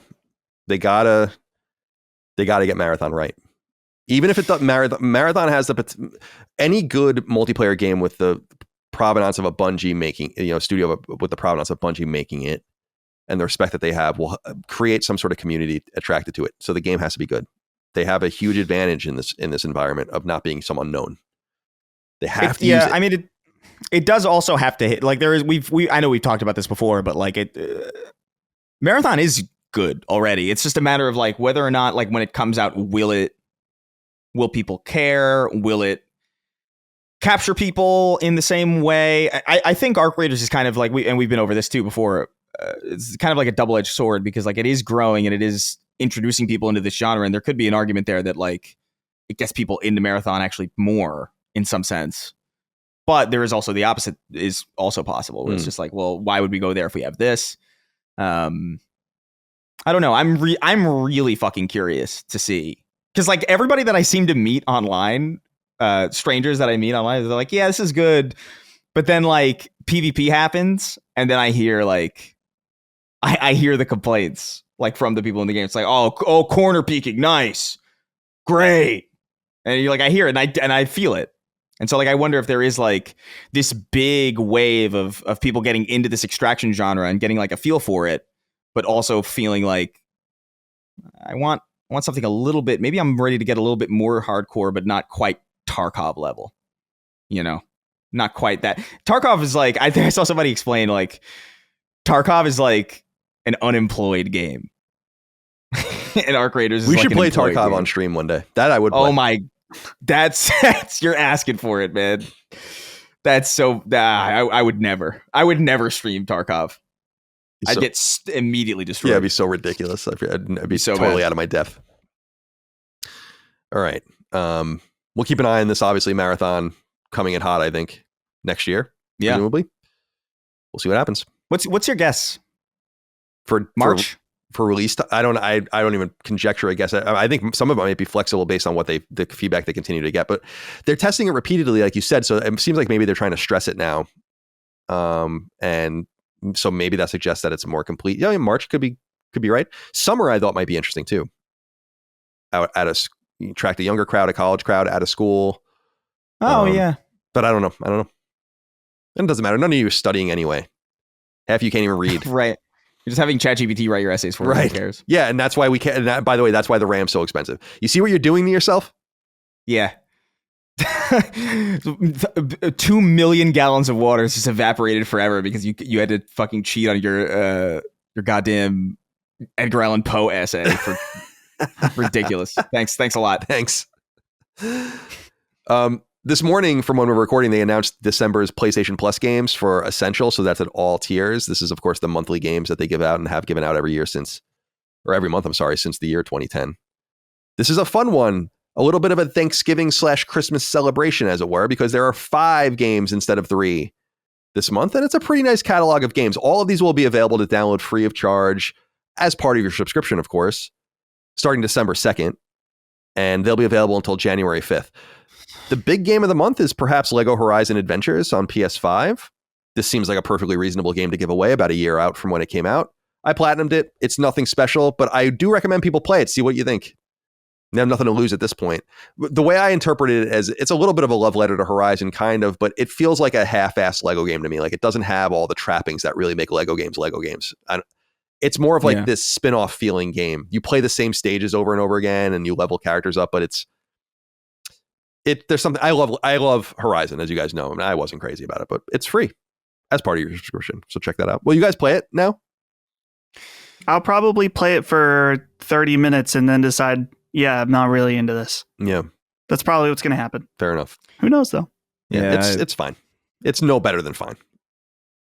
I'm not even going to bother. Yeah. There's games that I really want to play that I have a tough time getting in the mood to sit down and actually finish. So like I can't even imagine starting up Lego Horizon and being like, oh yeah, this will be the one I finish. This will be it. No way. It's not very good.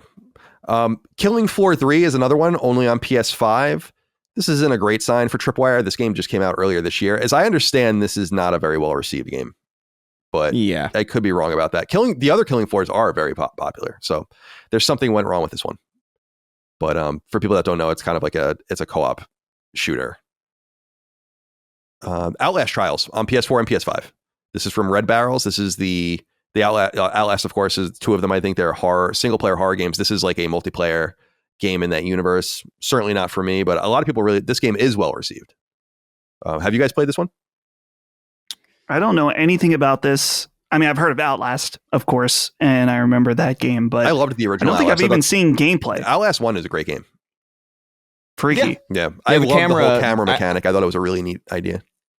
The aesthetic of what the camera does to the look of the game is really cool. I remember being impressed by how whenever you show something through the context of a camera, it makes things look more real somehow.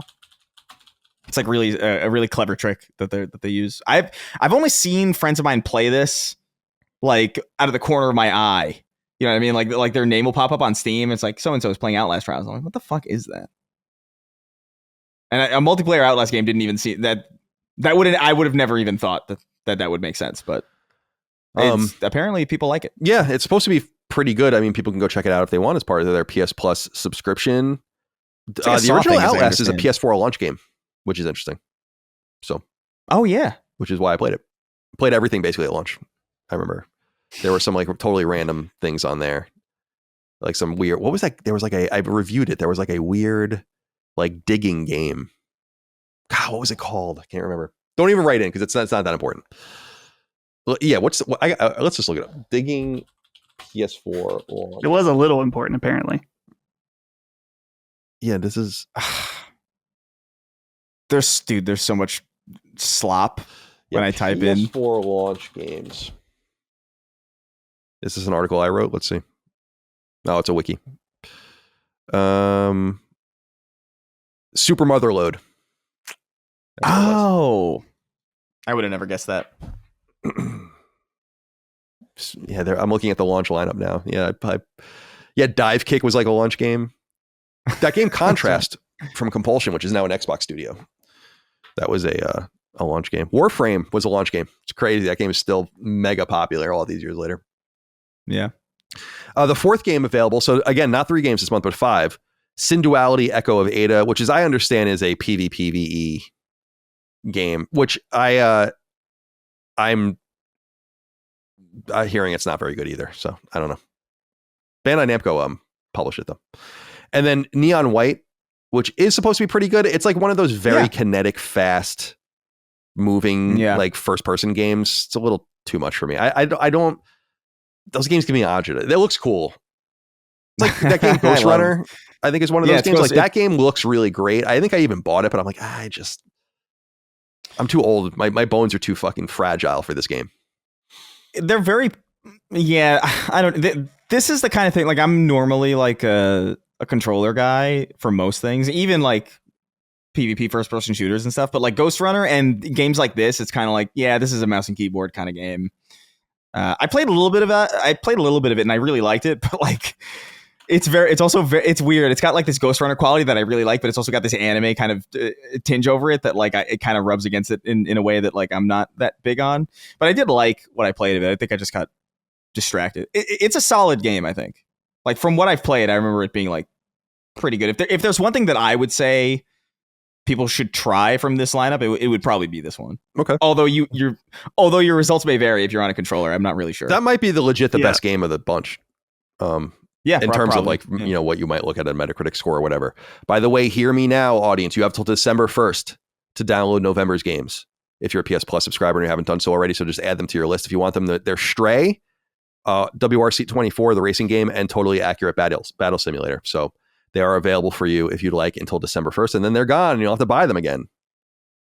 All right, 2 more pieces of quick news. I thought this was interesting, and I wonder how this is going to do. We don't usually talk about individual games of a smaller variety unless they're relevant to PlayStation generally, but Splitgate 2. People might remember this game from 1047 Games.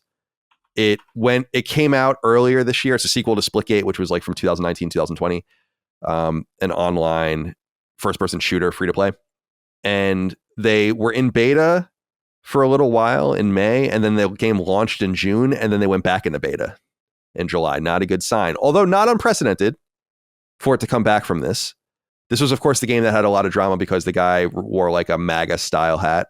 I think, right? Or said to like make. Oh yeah, it was like make FPSs great again, right? Or something. Whatever that was. Yeah. So and then he went on stage and he was like, and he talked shit about Call of Duty. Yeah, we're tired of the same old stuff. So here's a battle royale. And then they had like I think like some Imagine Dragons ass song playing in the background. It's just like it's a very tone deaf kind of thing. I don't even think the hat was the biggest deal. It really was just like the combo, the 1-2 punch of like the played out hat and the you're sick of that boring stuff. Here's another one of these, and it's just like that didn't land super well. I remember I played a fair bit of Splitgate though, or Splitgate 2. It's pretty good. Like, I mean, it's a solid arena shooter. I don't know if it's necessary. It's not going to kind of catch the world on fire or anything, but it's what I played was pretty solid and enjoyable. So it's launching into a very unfortunate market, I think, which makes me surprised that they're bringing it back out already. I guess they need to start making money again. I mean, they're on the clock. Clock's ticking. So it's leaving beta. The servers will go offline on the 4th of December, and they will relaunch later in December, which is an interesting time to launch. So they must be up against it, but they're going against, I mean, not that they're the same kind of games necessarily. Of course, the perpetual competitors in Fortnite and Apex Legends and all of that. But then, of course, you have Arc Raiders killing right now, Battlefield killing, and Call of Duty is out there. It's not a great time. I don't know how it's going to go for you, but we'll see. And then finally, Far Cry is getting a TV show, or at least reports of another TV show. This comes from Deadline, the website deadline.com. It says FX orders Far Cry anthology series based on video game franchise from Noah Hawley and Rob Mack. Rob Mack, of course, is one of the players in our beloved Always Sunny in Philadelphia. And he's a gamer. Yeah, it's very odd, isn't it? Yeah, it is. It is odd. It's awesome because he did Mythic Quest, which is right. And the connection here, I went and researched a little bit of this just to kind of figure out the connection. Mythic Quest is produced by Ubisoft. Ubisoft obviously likes him. They have a production house that has existed for more than 10 years, but has been generally quiet. And they probably made a connection with him to get this done. Now, I'm a huge Far Cry fan. Everyone knows I absolutely love Far Cry. I don't know how Far Cry works if it's not a game. Otherwise, it just becomes like generic action schlock. That's not what it's supposed to be. It's supposed to be fun to play. So I just think it being an anthology is smart because it means that they're not going to like tell the story of Far Cry 5 or something, which would be interesting, but you don't need to do that. So I'm a little skeptical of this, but I do know Rob Mack is a bona fide gamer and understands the space pretty well. And I had totally forgotten about this. Two things. I forgot about the 2008 Far Cry movie that exists. What? U-Bowl or Yui Bowl or whatever his name is. Oh my God. Uwe Boll. Yeah. And Jesus Christ, I forgot. And I looked this up. The movie had a $30 million budget and made $743,000 at the box office. So just a huge failure. And then in 2013, there was word that both Far Cry and Watch Dogs were licensed out for TV shows and or movies, and nothing ever came of that. Watch Dogs would make a lot more sense, actually. A Mr. Robot style show. Mm-hmm. than what they're doing with Far Cry. And of course, Ubisoft is spinning up some successful stuff. The Splinter Cell Death Watch series that I think you're familiar with, Chris, is very well liked. So, is it? Yeah. It was nominated for the award at the Game Awards. I saw that, but I thought it was just because like there was no other slot to fill. Yeah, like, that might be. I don't I thought it was. Yeah, I thought that meant it was well regarded, but maybe not. Well, I don't know. I mean, everybody's got an opinion about everything, I guess, right?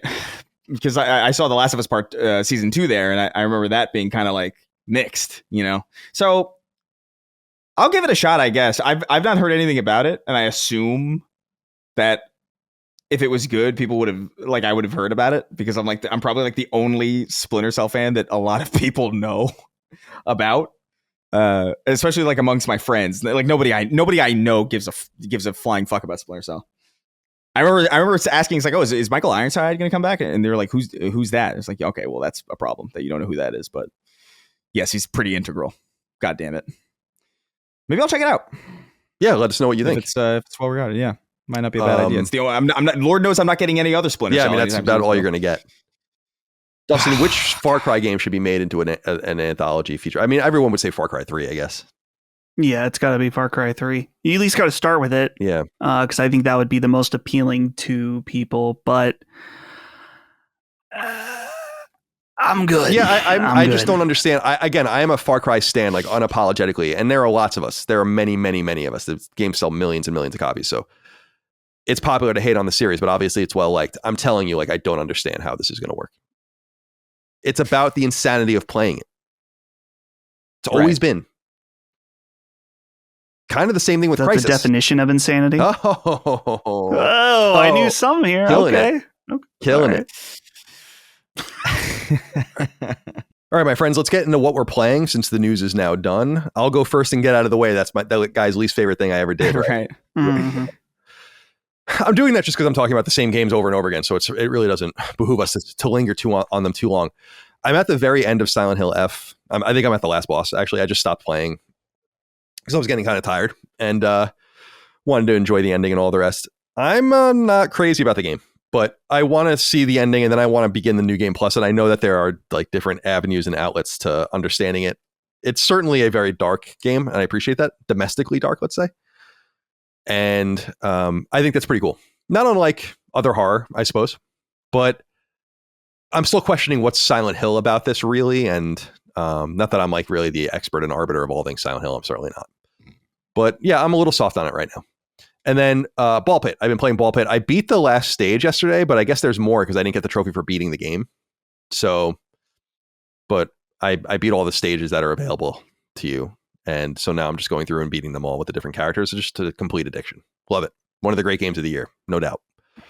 So that's where I stand. I did talk extensively about these games on the most recent episode of Summon Sign. So you can go check that out. I go into depth about both Silent Hill F and Ball Pit. Chris, let's go to you for Arc Raiders. What do you have to say? Yeah, I mean, I'm kind of a get out of the way thing too this week. It is more Arc Raiders. I've put about, let me double check here just to make sure. I've put about 60 hours into this game. What I have noticed, by the way, is that like I have 60 hours in-game playtime on Steam, and that's accurate.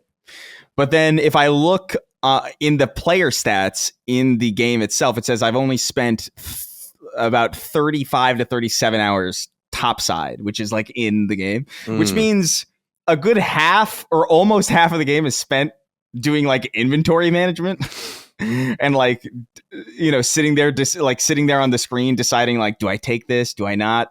Oh, like upgrading like workstations and crafting stuff. Not an ideal split, but I guess it kind of artificially somewhat extends it kind of prevents you from getting bored of the game, I guess, because there's that kind of built-in kind of break in between. It doesn't become like monotonous where you're kind of doing the same thing over and over again, because you do have that period in game and then you have the period of resource management. It kind of keeps you constantly engaged, which is kind of good. It might be a secret cheat code for it. But there's quest lines in the game. I've done all the quest lines. I have nothing left to do outside of just collecting good shit, finding blueprints so that I can make the good shit and not have to craft it or not have to find it out in the world. I guess I haven't taken on like the big bosses. I don't know if Dustin's done it. Like I haven't taken on like a matriarch or like a queen. I don't even think I've seen a queen. But I've got loot from a queen, but I'm not the one who killed her. That's crazy. That's why I'm too scared to do it, because I'm just like I'm gonna kill this thing and I'm gonna loot it and some guy's gonna shoot me in my back like a dog. Yeah, me. So like, yeah, you. That's what I did. It's crazy, but look, I'm liking Arc Raiders a lot. Like I think there's a special sauce here, and to be fair, I don't know how controversial this will be, but like I actually think I shouldn't say very little. I actually think a lot of what's really great about this game isn't necessarily tied to the game itself. And what I mean by that is like I really do think like the special sauce of this game is the social interaction. It is the fact that people are on mic pretty much all the time. I've seen some people say like that's a streamer thing. People are never on their mic. It's like, no, dude. Like in my experience, like a good like 80% of the matches that I'm in, I run into people and I speak to them and they talk back to me. And sometimes it's a threatening situation. Sometimes it's a cooperative situation. But it's really cool. It's really nice to have this again. And that's not to say that there aren't like people who like there aren't, of course there's a lot of multiplayer games that have in-game voice chat and whatever, but the overwhelming majority of the time you're not really incentivized to use it, because in this game it actually behooves you to be able to communicate in a really clear and direct way, in ways that like in Destiny or like in Call of Duty, like there's only really one way I'm going to interact with you. I'm going to kill you. Like that's the whole thing that we're doing. Maybe there's like team coordination, but we can do that in a Discord chat. Like we don't need to be in game for that. But this game, like if you're not in game, it's difficult for you to communicate your intentions clearly. And those intentions could be deceptive, but at least it's something. And it's just nice to play something that is so focused on that after so many years of just kind of not really having that be a sole, like a primary focus of video game. I think really since like Xbox Live Party Chat, that kind of environment's been sort of dead. And so it's been like about like almost 20 years, it feels like, since this has been like a consistent thing. And so like seeing it in a game like this is really cool. And I think a lot of what's special about Arc Raiders is that interaction. The PvP is, in my opinion, somewhat dog water. It's a lot. I've spent so much time corner peeking and just like waiting for like, oh, somebody shot me. Let me hide behind this corner and wait for them to lose their patience. And then they run out and then I kill them. And it's not all that satisfying.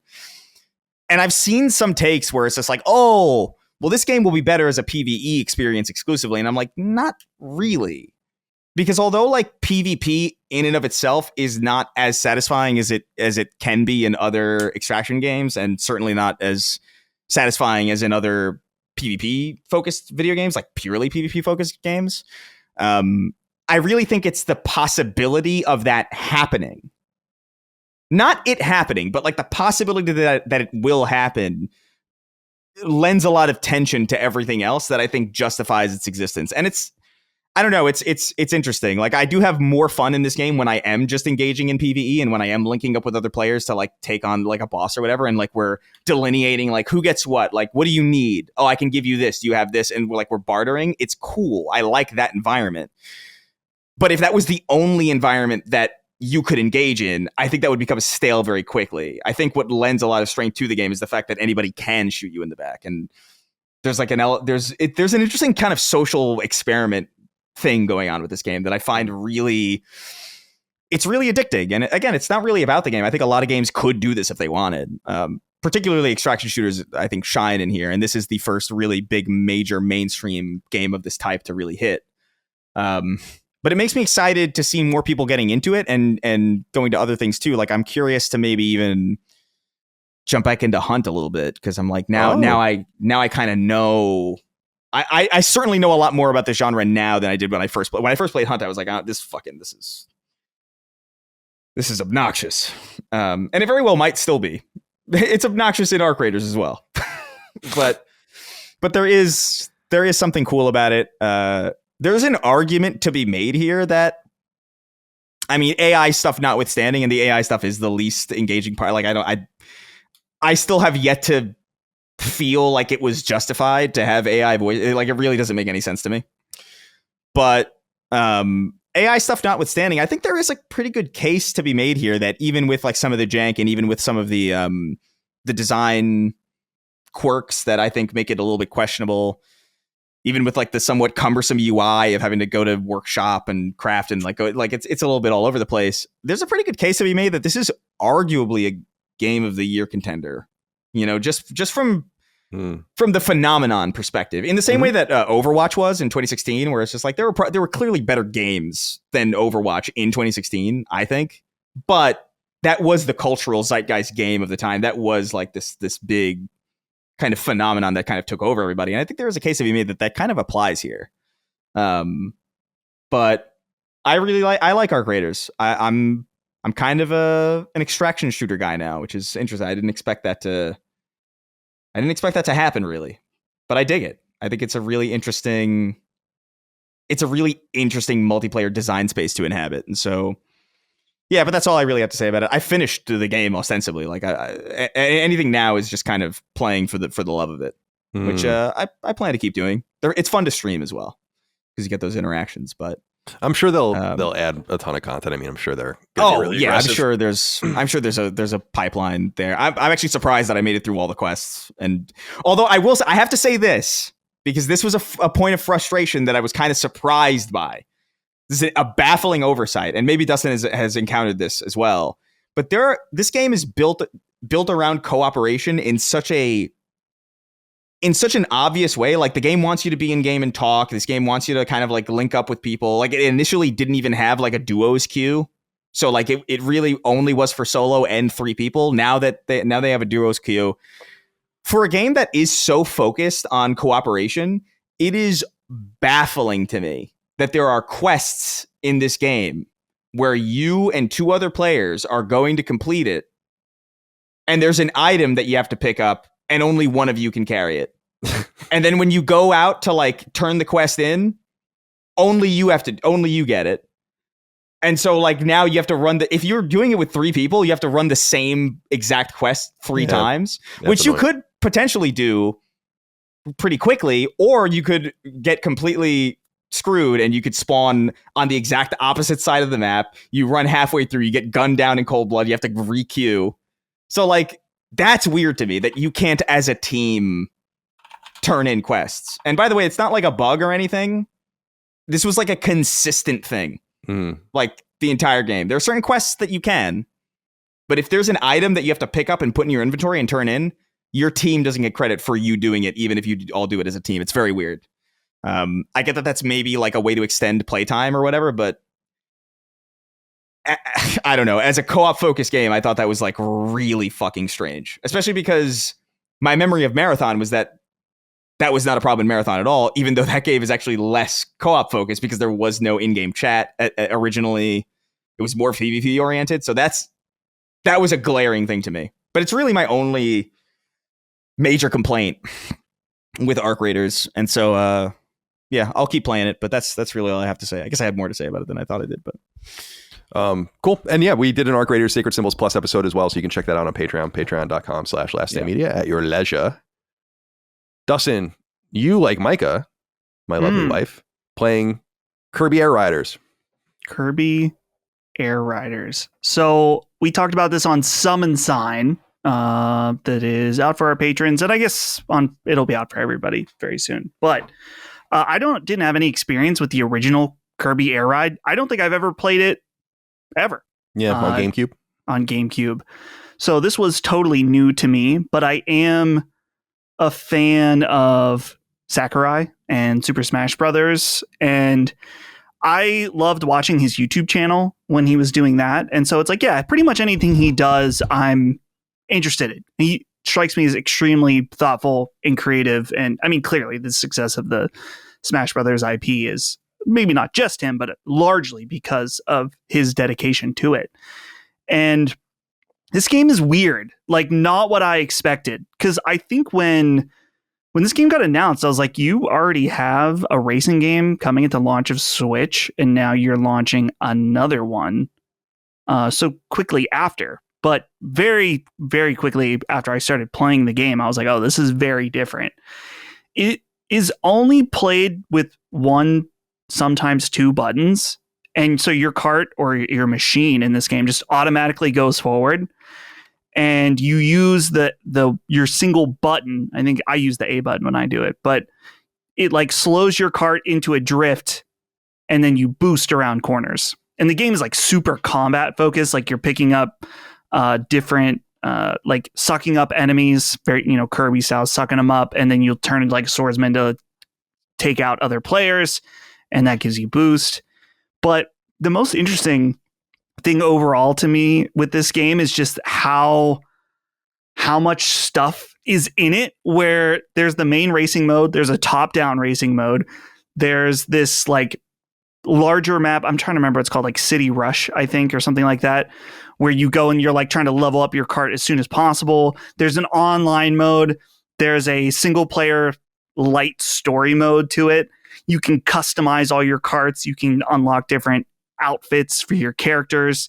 There's just it feels like a very complete package. And anyone who's played Super Smash Brothers, I guess, really since Melee onward, these games just kept expanding and adding more and more and more features. So to get this Kirby game, and it's so Smash Brothers in its presentation, in the way its menus work, the way you unlock things. There's an announcer that's like Kirby when you select it, just like Smash Brothers. So I've been playing it and I've been enjoying it. I feel like it's so simple on the surface, and I'm starting to figure out some of the different strategies on how to even really play this game effectively. But I'm surprised by it. It's fun. I think a lot of people are going to pick this game up though and not like it. I think it's so different from Mario Kart that you're like, oh, cool, Kirby. It's not Kirby Mario Kart. You know, it's its own thing, and it's a neat game. I'm a Rick man though. Do you guys know about Rick? No, I don't think so. What is that? Rick is a hamster. He's just a hamster named Rick. I think he was introduced in Kirby's Dream Land 2. Oh, yeah, I don't know my Kirby lore very well, to be honest. And yeah, Rick is just a straight up hamster. Holly's a big fan. Dude, you should look, Chrissy, you should look at the complete character list, because there's like, here's a fucking rock. And I think his name's Rocky. Is this Kirby Air Riders 2 or it's called Kirby Air Riders. The first one's just Air Ride. Yeah, like I'm looking at the characters that I know. Oh. Kirby Air Ride. Kirby, Day-to-Day, obviously Meta Knight, of course, Waddle Dee. What did you say his name was?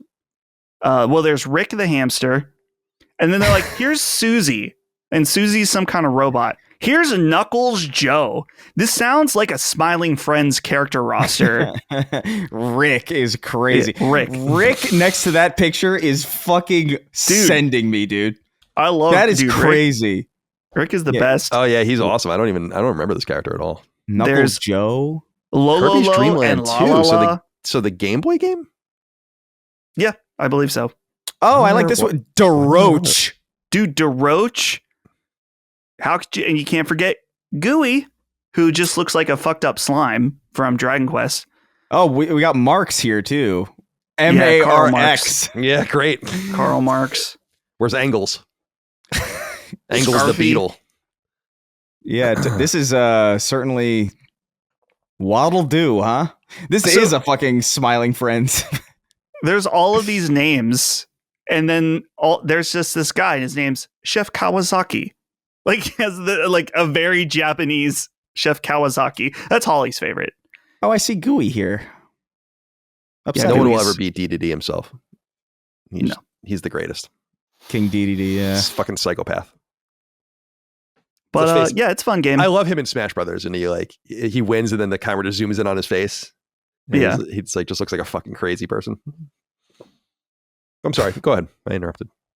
I don't know if I really have much. It's weird because if you have a chance to, I wish there was a demo, because I feel like I said, I think some people will pick this up and be like, I hate this. Yeah. But there's something to it that keeps bringing me back to it. And I've been playing the single player mode quite a bit, and it's not very good. The single player mode. It's like, do this 30-second race and then go back to the menu, and you're on a road trip. So then you get to the next stop. Then you do something, you play for 30 seconds, and then it pulls you back out. It's that mode's not very good. I wish it had like a Mario Kart like cup system where it's like, play these 4 matches in a row. You need to do well at all 4 of them. But it doesn't have that. Also, online, I'm too old.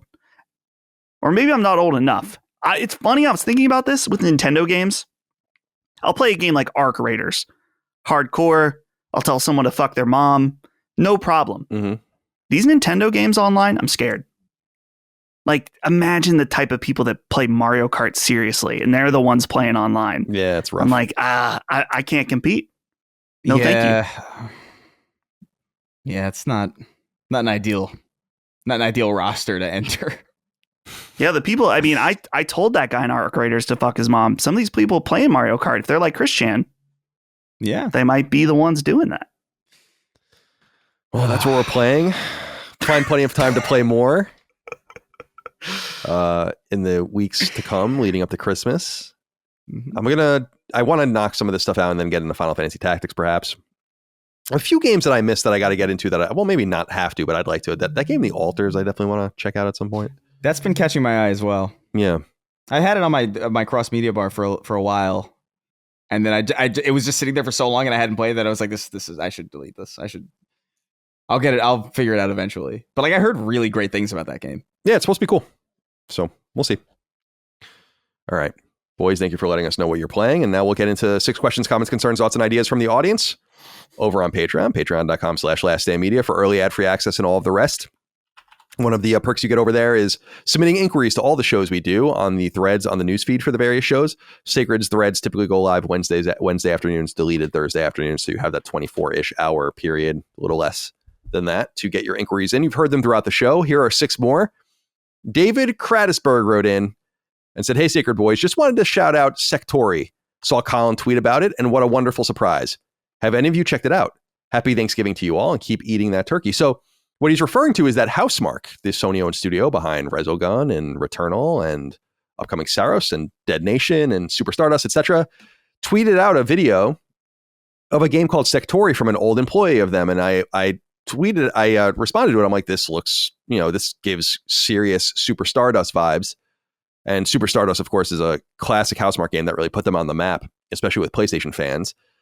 Sektori comes from, I did a little bit of research about this. Sektori comes from a studio called Chemo Factor, which is just one guy, Kimmo Latinen. Kimmo Latinen's a Finnish game developer, and he's a programmer that worked on a lot of earlier Housemarque games. So he worked on Super Stardust, Dead Nation, Outland, Resogun was his last game. And in 2014, he actually left the studio to go independent. So he's not been there for a while.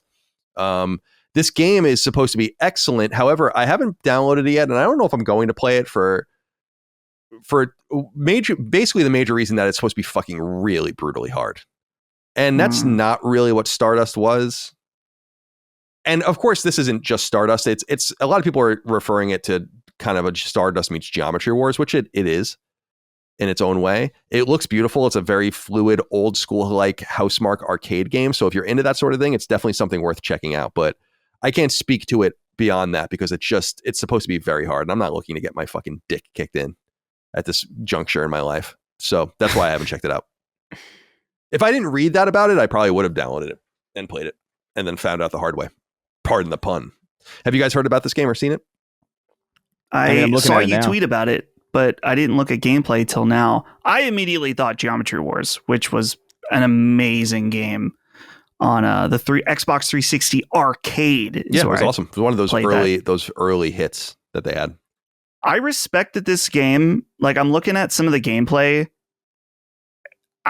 You can't even see what's going on. There's so much chaos on the screen. I actually think it's kind of cool. But if it's super hard, I don't know. Might be too much. I got Ball Pit to beat right now. Yeah, Ball Pit's a much more manageable game.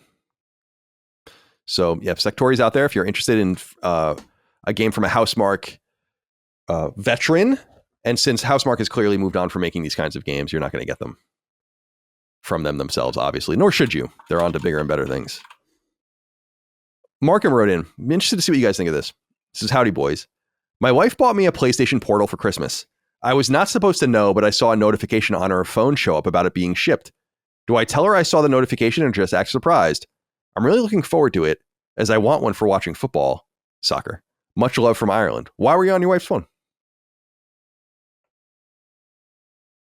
Could have been laying beside him. Yeah, no, I'm looking on the couch or something. I feel like the move here is to not say anything. Yeah, it'll make her feel good. But then again, do you want to put it on? I guess you know your wife better than we do. But I would hope. But yeah. What do you think, Chris? I don't know. I think this is kind of one of those things where it's like, this is almost like surprise party type light deception, where it's like, it's okay. I think there's no real. This isn't like you're I don't know, a sociopath or something. Putting on some kind of crazy front. I think so it's for Christmas. Oh, well, that's a while, huh? It's like a whole month. Yeah, but you got to pretend not to know. I mean, I'd say just let it go. Pretend you didn't see it. Yeah, I think that's the right move. Unless you shouldn't have, and if you shouldn't have been on your wife's phone, you should definitely not let her know. I guess that this strikes me the wrong way because I don't mind if anyone people go on my phone. I'm not doing anything on my phone, but right. It's very private. You know, like it's like, it's my phone. I don't want you on my phone. Don't ask to use my phone. Don't ask to look through my phone like that. I've never been in a relationship like that before. I don't want to go on my spouse's phone. I don't want her on my phone. These are like your kind of private areas. Yeah. So it's very, but then again, different. Like parents are always handing off their like phones to their kids and shit like that. And I'm like, how are they not like calling and texting random people and doing all sorts of shit? Like, here, distract yourself with this, little Billy. Dustin, what should Markham do here about the ruined surprise of the PlayStation Portal, the Christmas present, the key Christmas present? This is tough. And as Colin has pointed out, I'm not very good at lying, and I don't lie as much as I can. So you can just not say anything. Then you got to pretend to act surprised. And then she might know. If she asks you if you know, you got to say yes. Yeah, like, I would say that if she confronts you with it, yeah. I'm an awful liar as well. Like, I don't even bother. It just stresses me out more when I lie, you know, because then you got to keep track of the lie. Then you're lying. It's the whole adage of like, you have to lie to keep the lie up, and you just gotta let it go. Yeah, you just gotta let it go. You can't get now. We have another inquiry. This was written in a couple weeks ago, and then last week too, and I was ignoring it, but people really want to talk about it because I thought it was kind of a little bit more mild, but people are upset about it. And frankly, I am too. Sexy Saxon wrote in and said, "Hello, children. I just wanted to discuss the Portal for a moment. I love my Portal. It's great. But am I the only one upset about how an update changed the functionality of the PS button on it? Now when I press it, it opens an annoying side menu instead of my quick menu, and when I earn a trophy or a notification, I can no longer press it to see what it is. Why does PlayStation have to fool around with things that work? How can it be? Thoughts? Thanks for all. Have you guys you guys, neither of you used the Portal, so you probably wouldn't have. I tried it the other day. Oh, okay. So did you? And I noticed this. Yeah, it sucks. But I understand why they're doing it, because there's now like an overlay because of the cloud streaming functionality. So like you can select like different icons now, whether you're like trying to just use it as a remote play device, you're trying to fuck with your settings, or you're trying to cloud stream. And I wonder and it is annoying because you do get into a rhythm of hitting I do the same thing. Like when you earn a trophy, I hit the PlayStation button. What is it called? Or if you just want to like go to the menu, you quickly hit the PlayStation button and you go to the menu, but it doesn't work like that anymore. Now it brings up this other menu. Then you have to select going to that menu, and you have to do it over and over again. So the PlayStation button never works the way it's supposed to work. I feel like they can probably do this in system settings in a future update where they're like, just shut this off. And then if you want a cloud stream, which is probably a deep minority of people that own PlayStation Portal at any given time, then you have to go in and set it so that it's like this, so you can access that menu. But otherwise, you don't need access to this menu. And I was really, really annoyed by it, but I just didn't bring it up on the show because I didn't think anyone would really care. But then we started getting more and more write-ins about it. I'm like, okay, I guess I'm not the only one that is annoyed by that. Here's two ideas. Number one, give people an option on what it does. Like if you can change it to be like, oh, well, when you're already actively streaming, PlayStation button does this. Because I think the way you got to your menu settings before is that you touch the screen. You like slide on the screen or something like that. There was a way to do it before. Option two, make it so when you press the PlayStation button once, it acts as it did before, and a long press brings up that menu that it does now. Yeah. Seems simple enough. Yeah. Yeah, I like that. Because it is annoying, and you have to just kind of stop. You have to stop yourself from doing it. I did it so many times before I was like, oh yeah, I can't do it like this anymore. So Sexy Saxon and others that wrote in about this, I hear you loud and clear. I agree. I do wonder if they're getting this feedback. I expect they are. So, and they are now. We're giving it to them. The Who Fan 1 wrote in and said, hello, Sacred Crew. I find myself wondering whatever happened to the One Sony initiative. Sony is a large company with myriad different divisions, which rarely seem to work in conjunction with each other. Yet there was supposed to be a corporate strategy called One Sony, which would encourage the different divisions to act more in alignment. However, as Colin has pointed out, 100 Line Last Defense Academy is published by a Sony company, but not on Sony hardware. The anime The Fragrant Flower Blooms with Dignity, created by Cloverworks, a Sony-owned studio, published by Aniplex, a Sony-owned publisher, was recently streamed on Netflix and not Sony's own streaming platform. Crunchyroll, which is co-administered by the same Aniplex that licensed the show to Netflix, to top it off, Sony Music Publishing threatening legal action over a song used in the anime Dan Da Dan, which is co-produced by Aniplex and whose soundtrack is licensed by Sony Music Entertainment. What a tangled web they created with when their company became inflated. this is a problem. It's always been a problem. You're right. About a decade ago, they were talking about One Sony, that the one hand needs to know what the other hand is doing, and all sides need to work in conjunction with each other. It's clearly not working out in that direction. Although I think there are other considerations, not unlike PlayStation publishing games on Switch. Doesn't really make any sense when you think about it, but they did it. But then again, those games were also on PlayStation. That when they come to PC, that's true too. The last line Defense Academy thing is really annoying. What's going on with Aniplex generally is really annoying with some of the anime stuff in the games, because it's like, why wouldn't that just be automatic? And maybe they're just going where they think they're going to sell the most games and the money is the most important factor. But you would think that supporting PlayStation would be the most important factor, considering PlayStation is the biggest single component of Sony. So I can't explain it beyond that. Have you noticed, Dustin, you're a fucking weeb and a nerd. Have you noticed any of these, Thank you. Have you noticed any of these stuff with Crunchyroll, and so on and so forth? Like, you'd think that there would be a lot of symbiosis between these. You would think. The only example that I'd heard of that the Who Fan 1 lists here is that the 100 line Defense Academy game not being on PlayStation. My theory about that is, and this is just speculation, is that the director of that game on Twitter at one point was like, please buy this, because if you don't, we might not be able to make any more Kodaka, games or whatever. So I'm wondering if it was just the budget on that game was already pretty low, and being that it is an anime focused game primarily intended for a Japanese market, that they were just focusing on Switch, where it would definitely sell the most copies in Japan.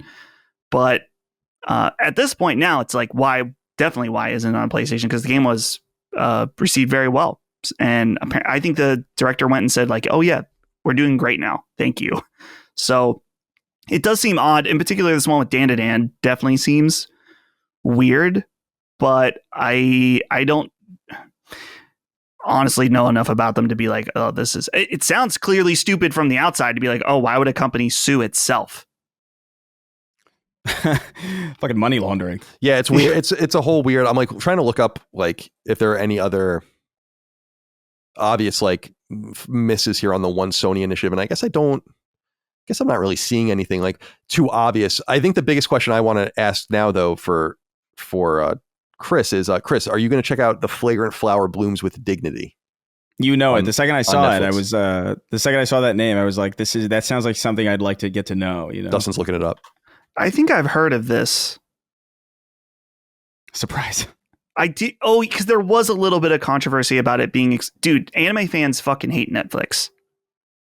For a multitude of reasons that I could explain. Is it like localization stuff? And no, it's like they hold stuff, like it'll be airing in Japan somewhere else, and they'll hold it and then release it later on Netflix. Mm. So basically a lot of anime fans who for years pirated a lot of stuff are like, listen, we're giving you money now for these services, like whether they're subscribed to Netflix and Crunchyroll, and you're not releasing it in the way that everyone else does. So you're encouraging me to go watch it on some, black market website when you could just release it at the same time like everybody else. Yeah. I don't know. All this, I don't know. My head always gets twisted up into knots whenever I think about all the corporate, like the weird mixing. Like what was that company that like bought? Like it was like, what was it?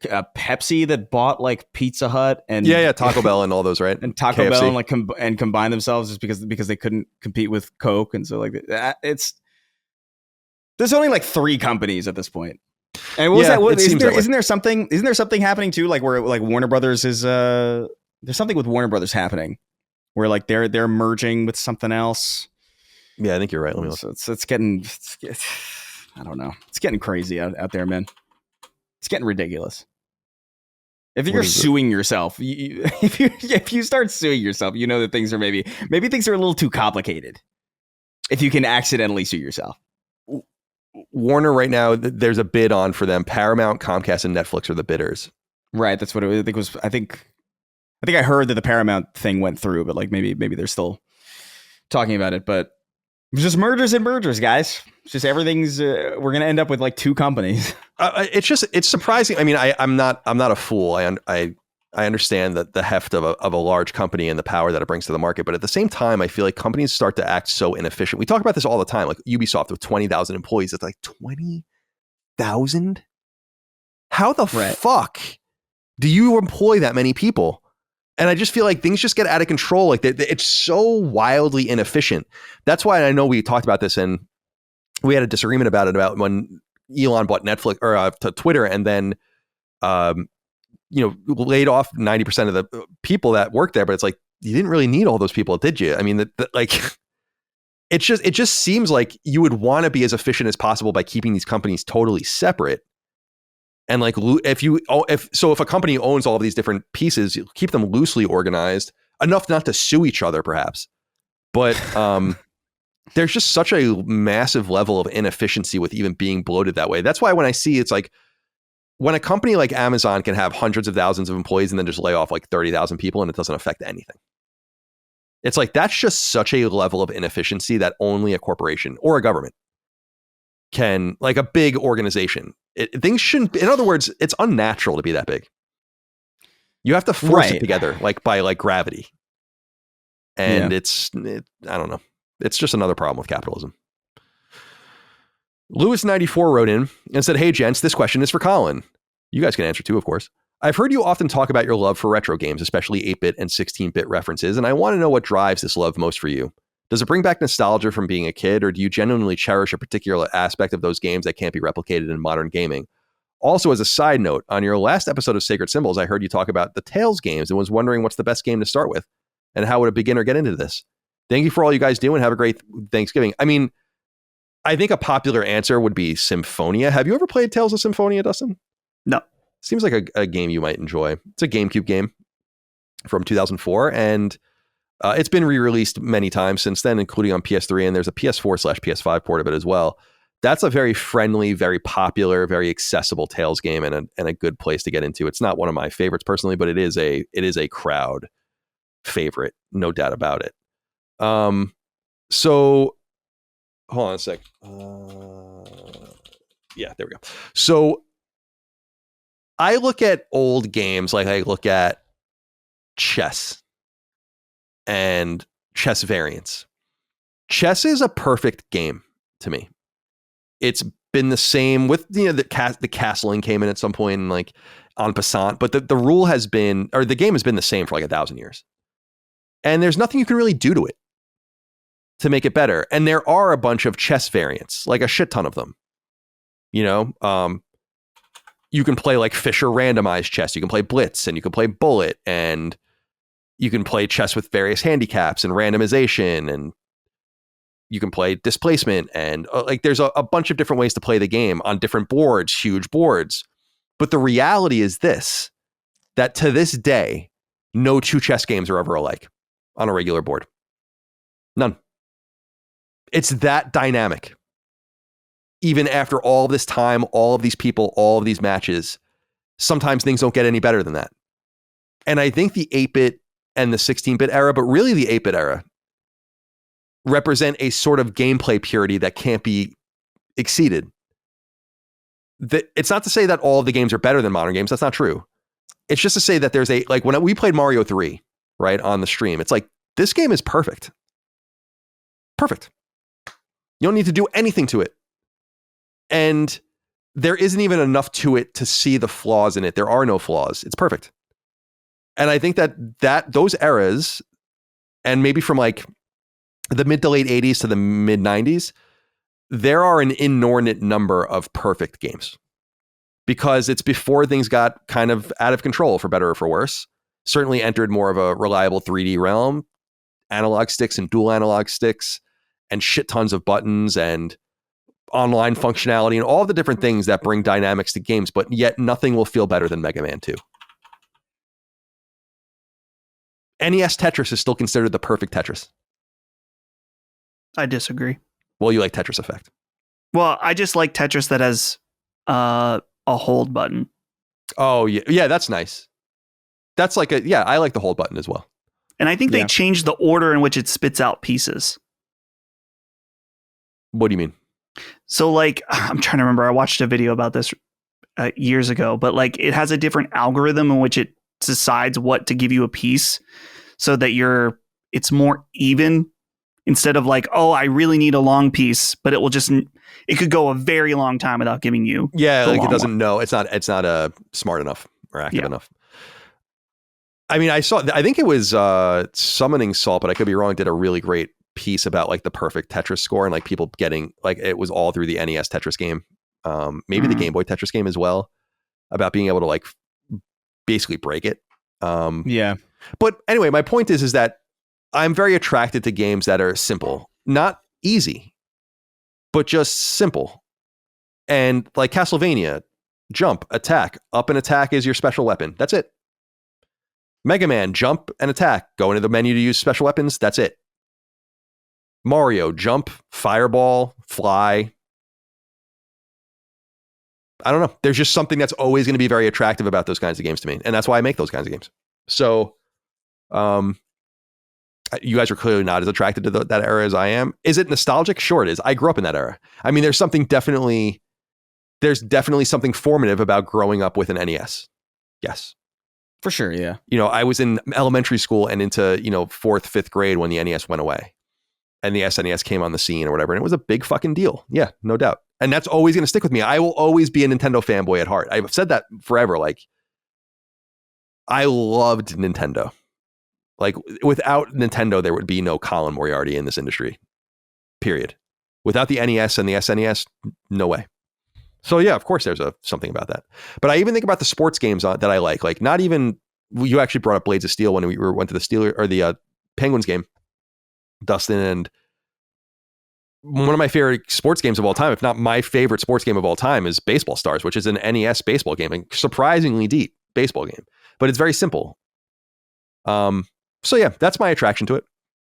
I hope that explains things. And I love the limitations and how even with crazy limitations, people were doing extraordinary shit with atmosphere and environmental storytelling and music and cutscenes. Look at Ninja Gaiden. Like the Ninja Gaiden trilogy had legit cutscenes. It wasn't that something that really anyone was doing, Yeah. And they did it all on this really primitive hardware. And I love that people still make games for it. They often release them elsewhere, but they're games that they'll put on an NES card or will run on an NES. And it's like, that's fucking dope. And it's impressive. They were doing this with like fractions of a megabyte sometimes of space.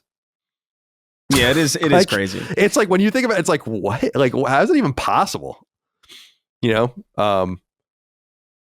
And even SNES games got to like what, 16 megabytes or something ridiculous. Like it's actually like wild when you think about it.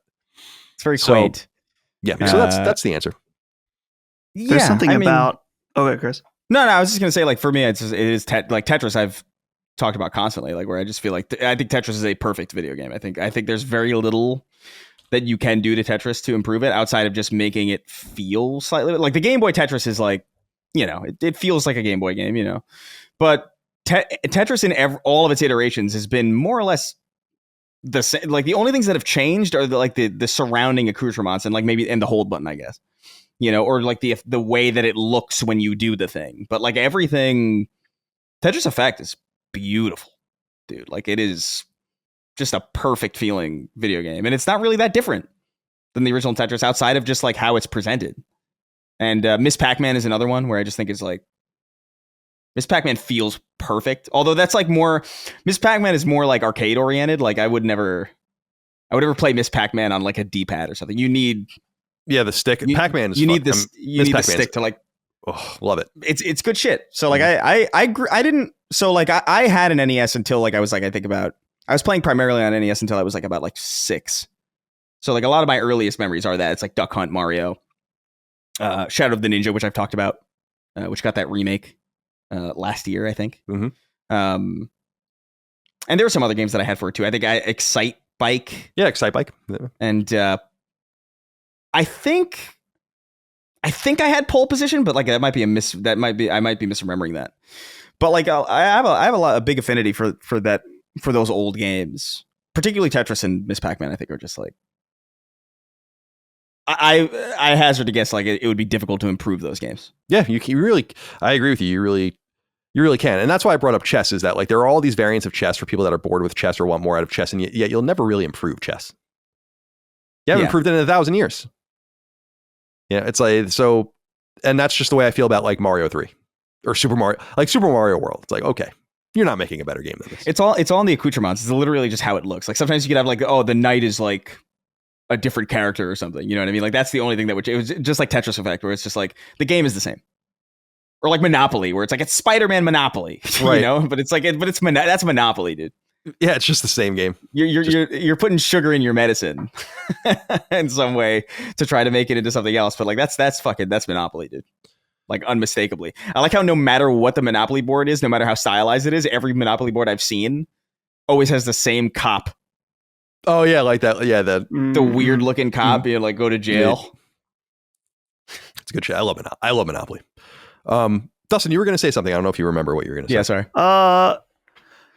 I think what I appreciate so much about retro games, and you touched on this, Colin, was just the limitations were what bred so much creativity. I always think it's funny now that anytime there's a new console, they're like, we went to developers and talked about what was limiting them. And of course, like I want newer, crazier games and stuff, but you think about like some of the iconic games, or right now I'm thinking about music, like thinking about the music from Donkey Kong Country. And it's like amazing. It didn't need... They needed to go that hard. They didn't need... Well, like the soundtrack didn't need like a higher resolution or like CD quality audio.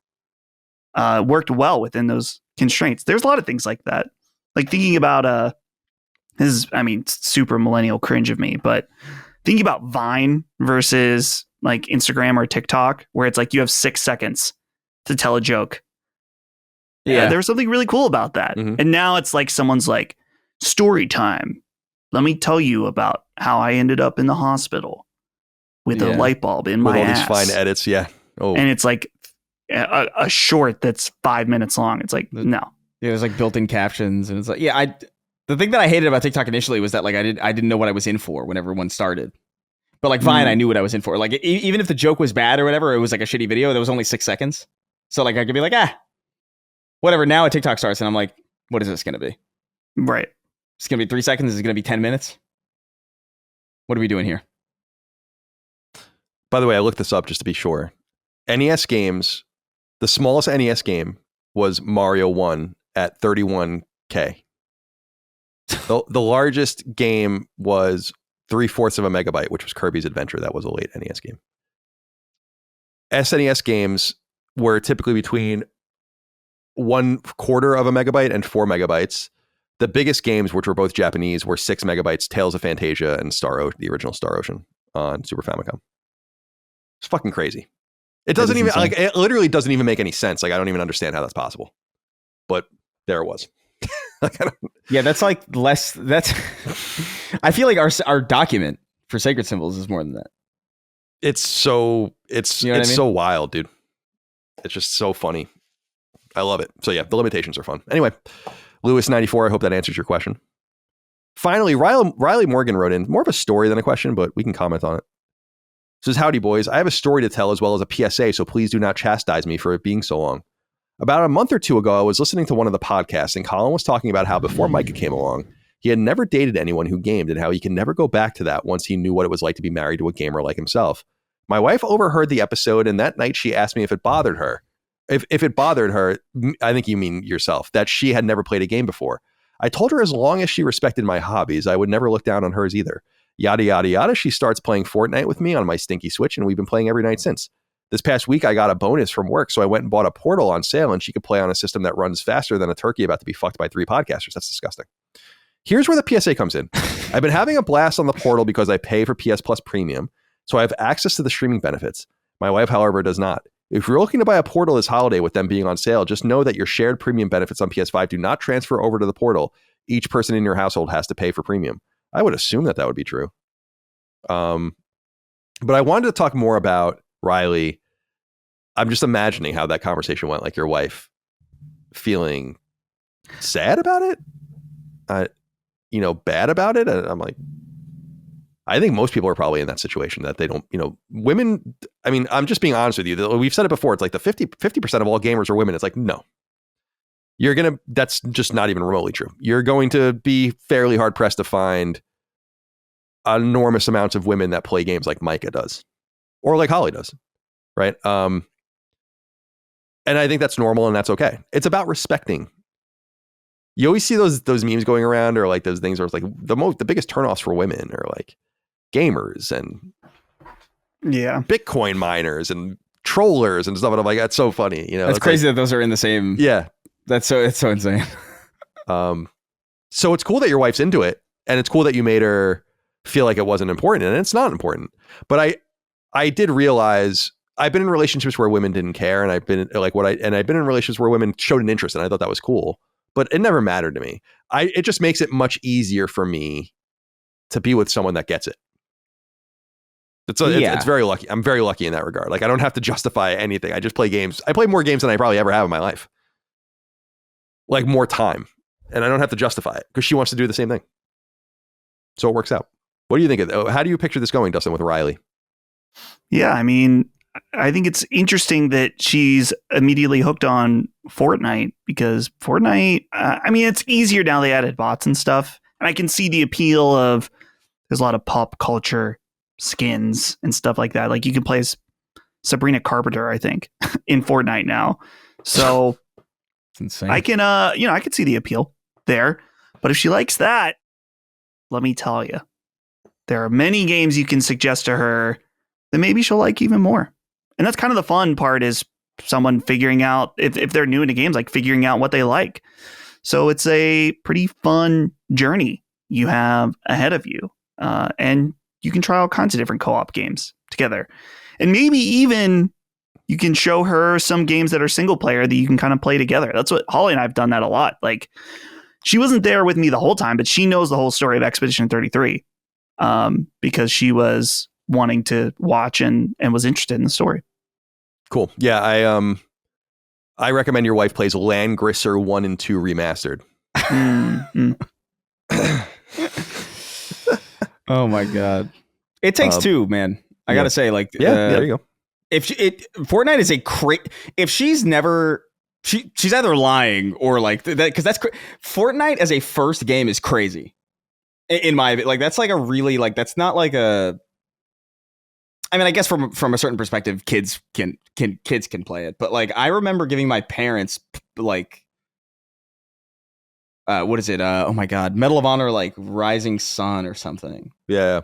Or Frontlines, or one of them. It was the Xbox era. They couldn't figure out heads or tails of what the fuck was going on. Like they were just looking at the sky, and it's wild. So for her to be able to engage with like a third person shooter with that many, Fortnite is not a mechanically simple game. Like on the surface, I guess it is, but like there's a lot of depth to that. So if she's playing that and enjoying it, there's like the floor for her is pretty good.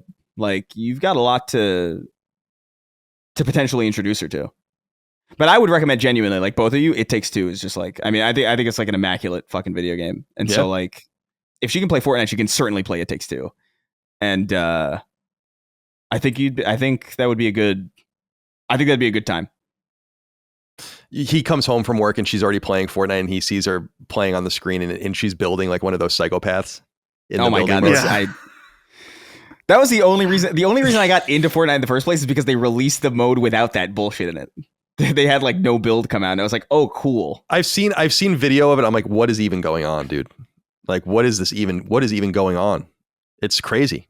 It's incomprehensible, but I love the idea of her just being a master, like mastering that mode. A master builder. Well, Riley, congratulations to you. And good luck to you. Be well. Let's get the hell out of here. It's time to go. It's the day before Thanksgiving. We're all ready to be done for the week, I think. Everything's locked and loaded, basically, from a recording standpoint, I think. Right? Oh, no, I guess Brad still has to go. Or did Brad already go, too, with the summon sign? I don't know. He'll record Monday.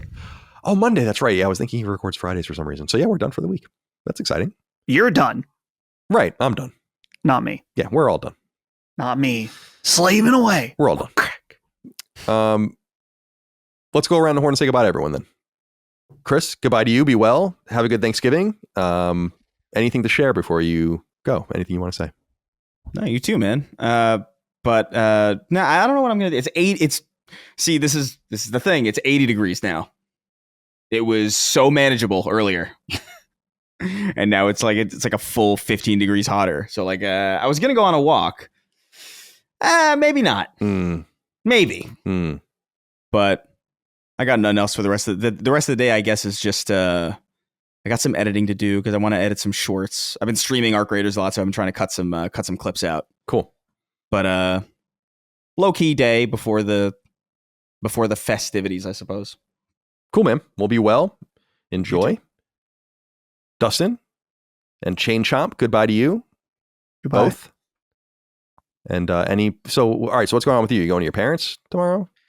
Well, I'm actually going to go to my parents tonight to get things ready. Oh. Holly's going to be cooking up some sides. I'm going to prep the turkey, get fist deep inside of it, really. Hell yeah. Got to get it, get the giblets out and stuff. Right, throw right. that shit away. Don't cook anything with it. Oh, it makes good gravy. No. Just throw it away. You got to go. It's gross. It's nasty. So I'll be getting the turkey ready, and then I'll probably be there. It's going to suck. I'm probably going to be there at like 8 a.m. Ugh. to get this bird cooking for a afternoon meal. So should be fun. Looking forward to it. And tonight I'll be watching the Gordon Ramsay turkey video that I watch every year to the point where I can like quote it now at this point. He's always like just a touch of olive oil, just a touch. My boy Gordon. He's just wonderful. A touch. I love Gordon. Cool, man. Yeah, I got to go to my mom's tomorrow. I'm just I'm getting mentally prepared for the thank you game. Sure. So I'm just trying to get that going and, the right time to strike.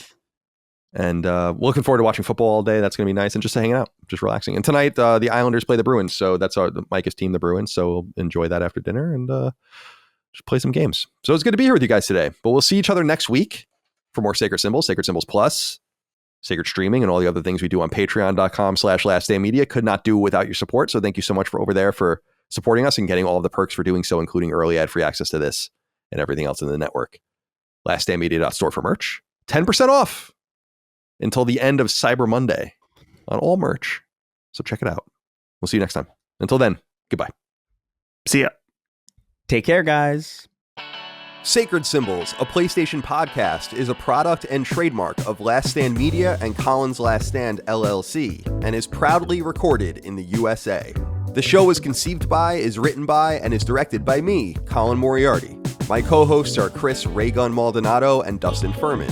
The show is produced by executive producer Dustin Furman. All of Last Stand's theme music is by my best friend, Ramon Narvaez. As you know, all of Last Stand's shows, including Sacred Symbols, are fan-funded on Patreon at patreon.com/laststandmedia. The following names are at the producer level on Patreon, our highest tier, and we're grateful for your thoughtful and kind contributions to our independent endeavor. Thank you.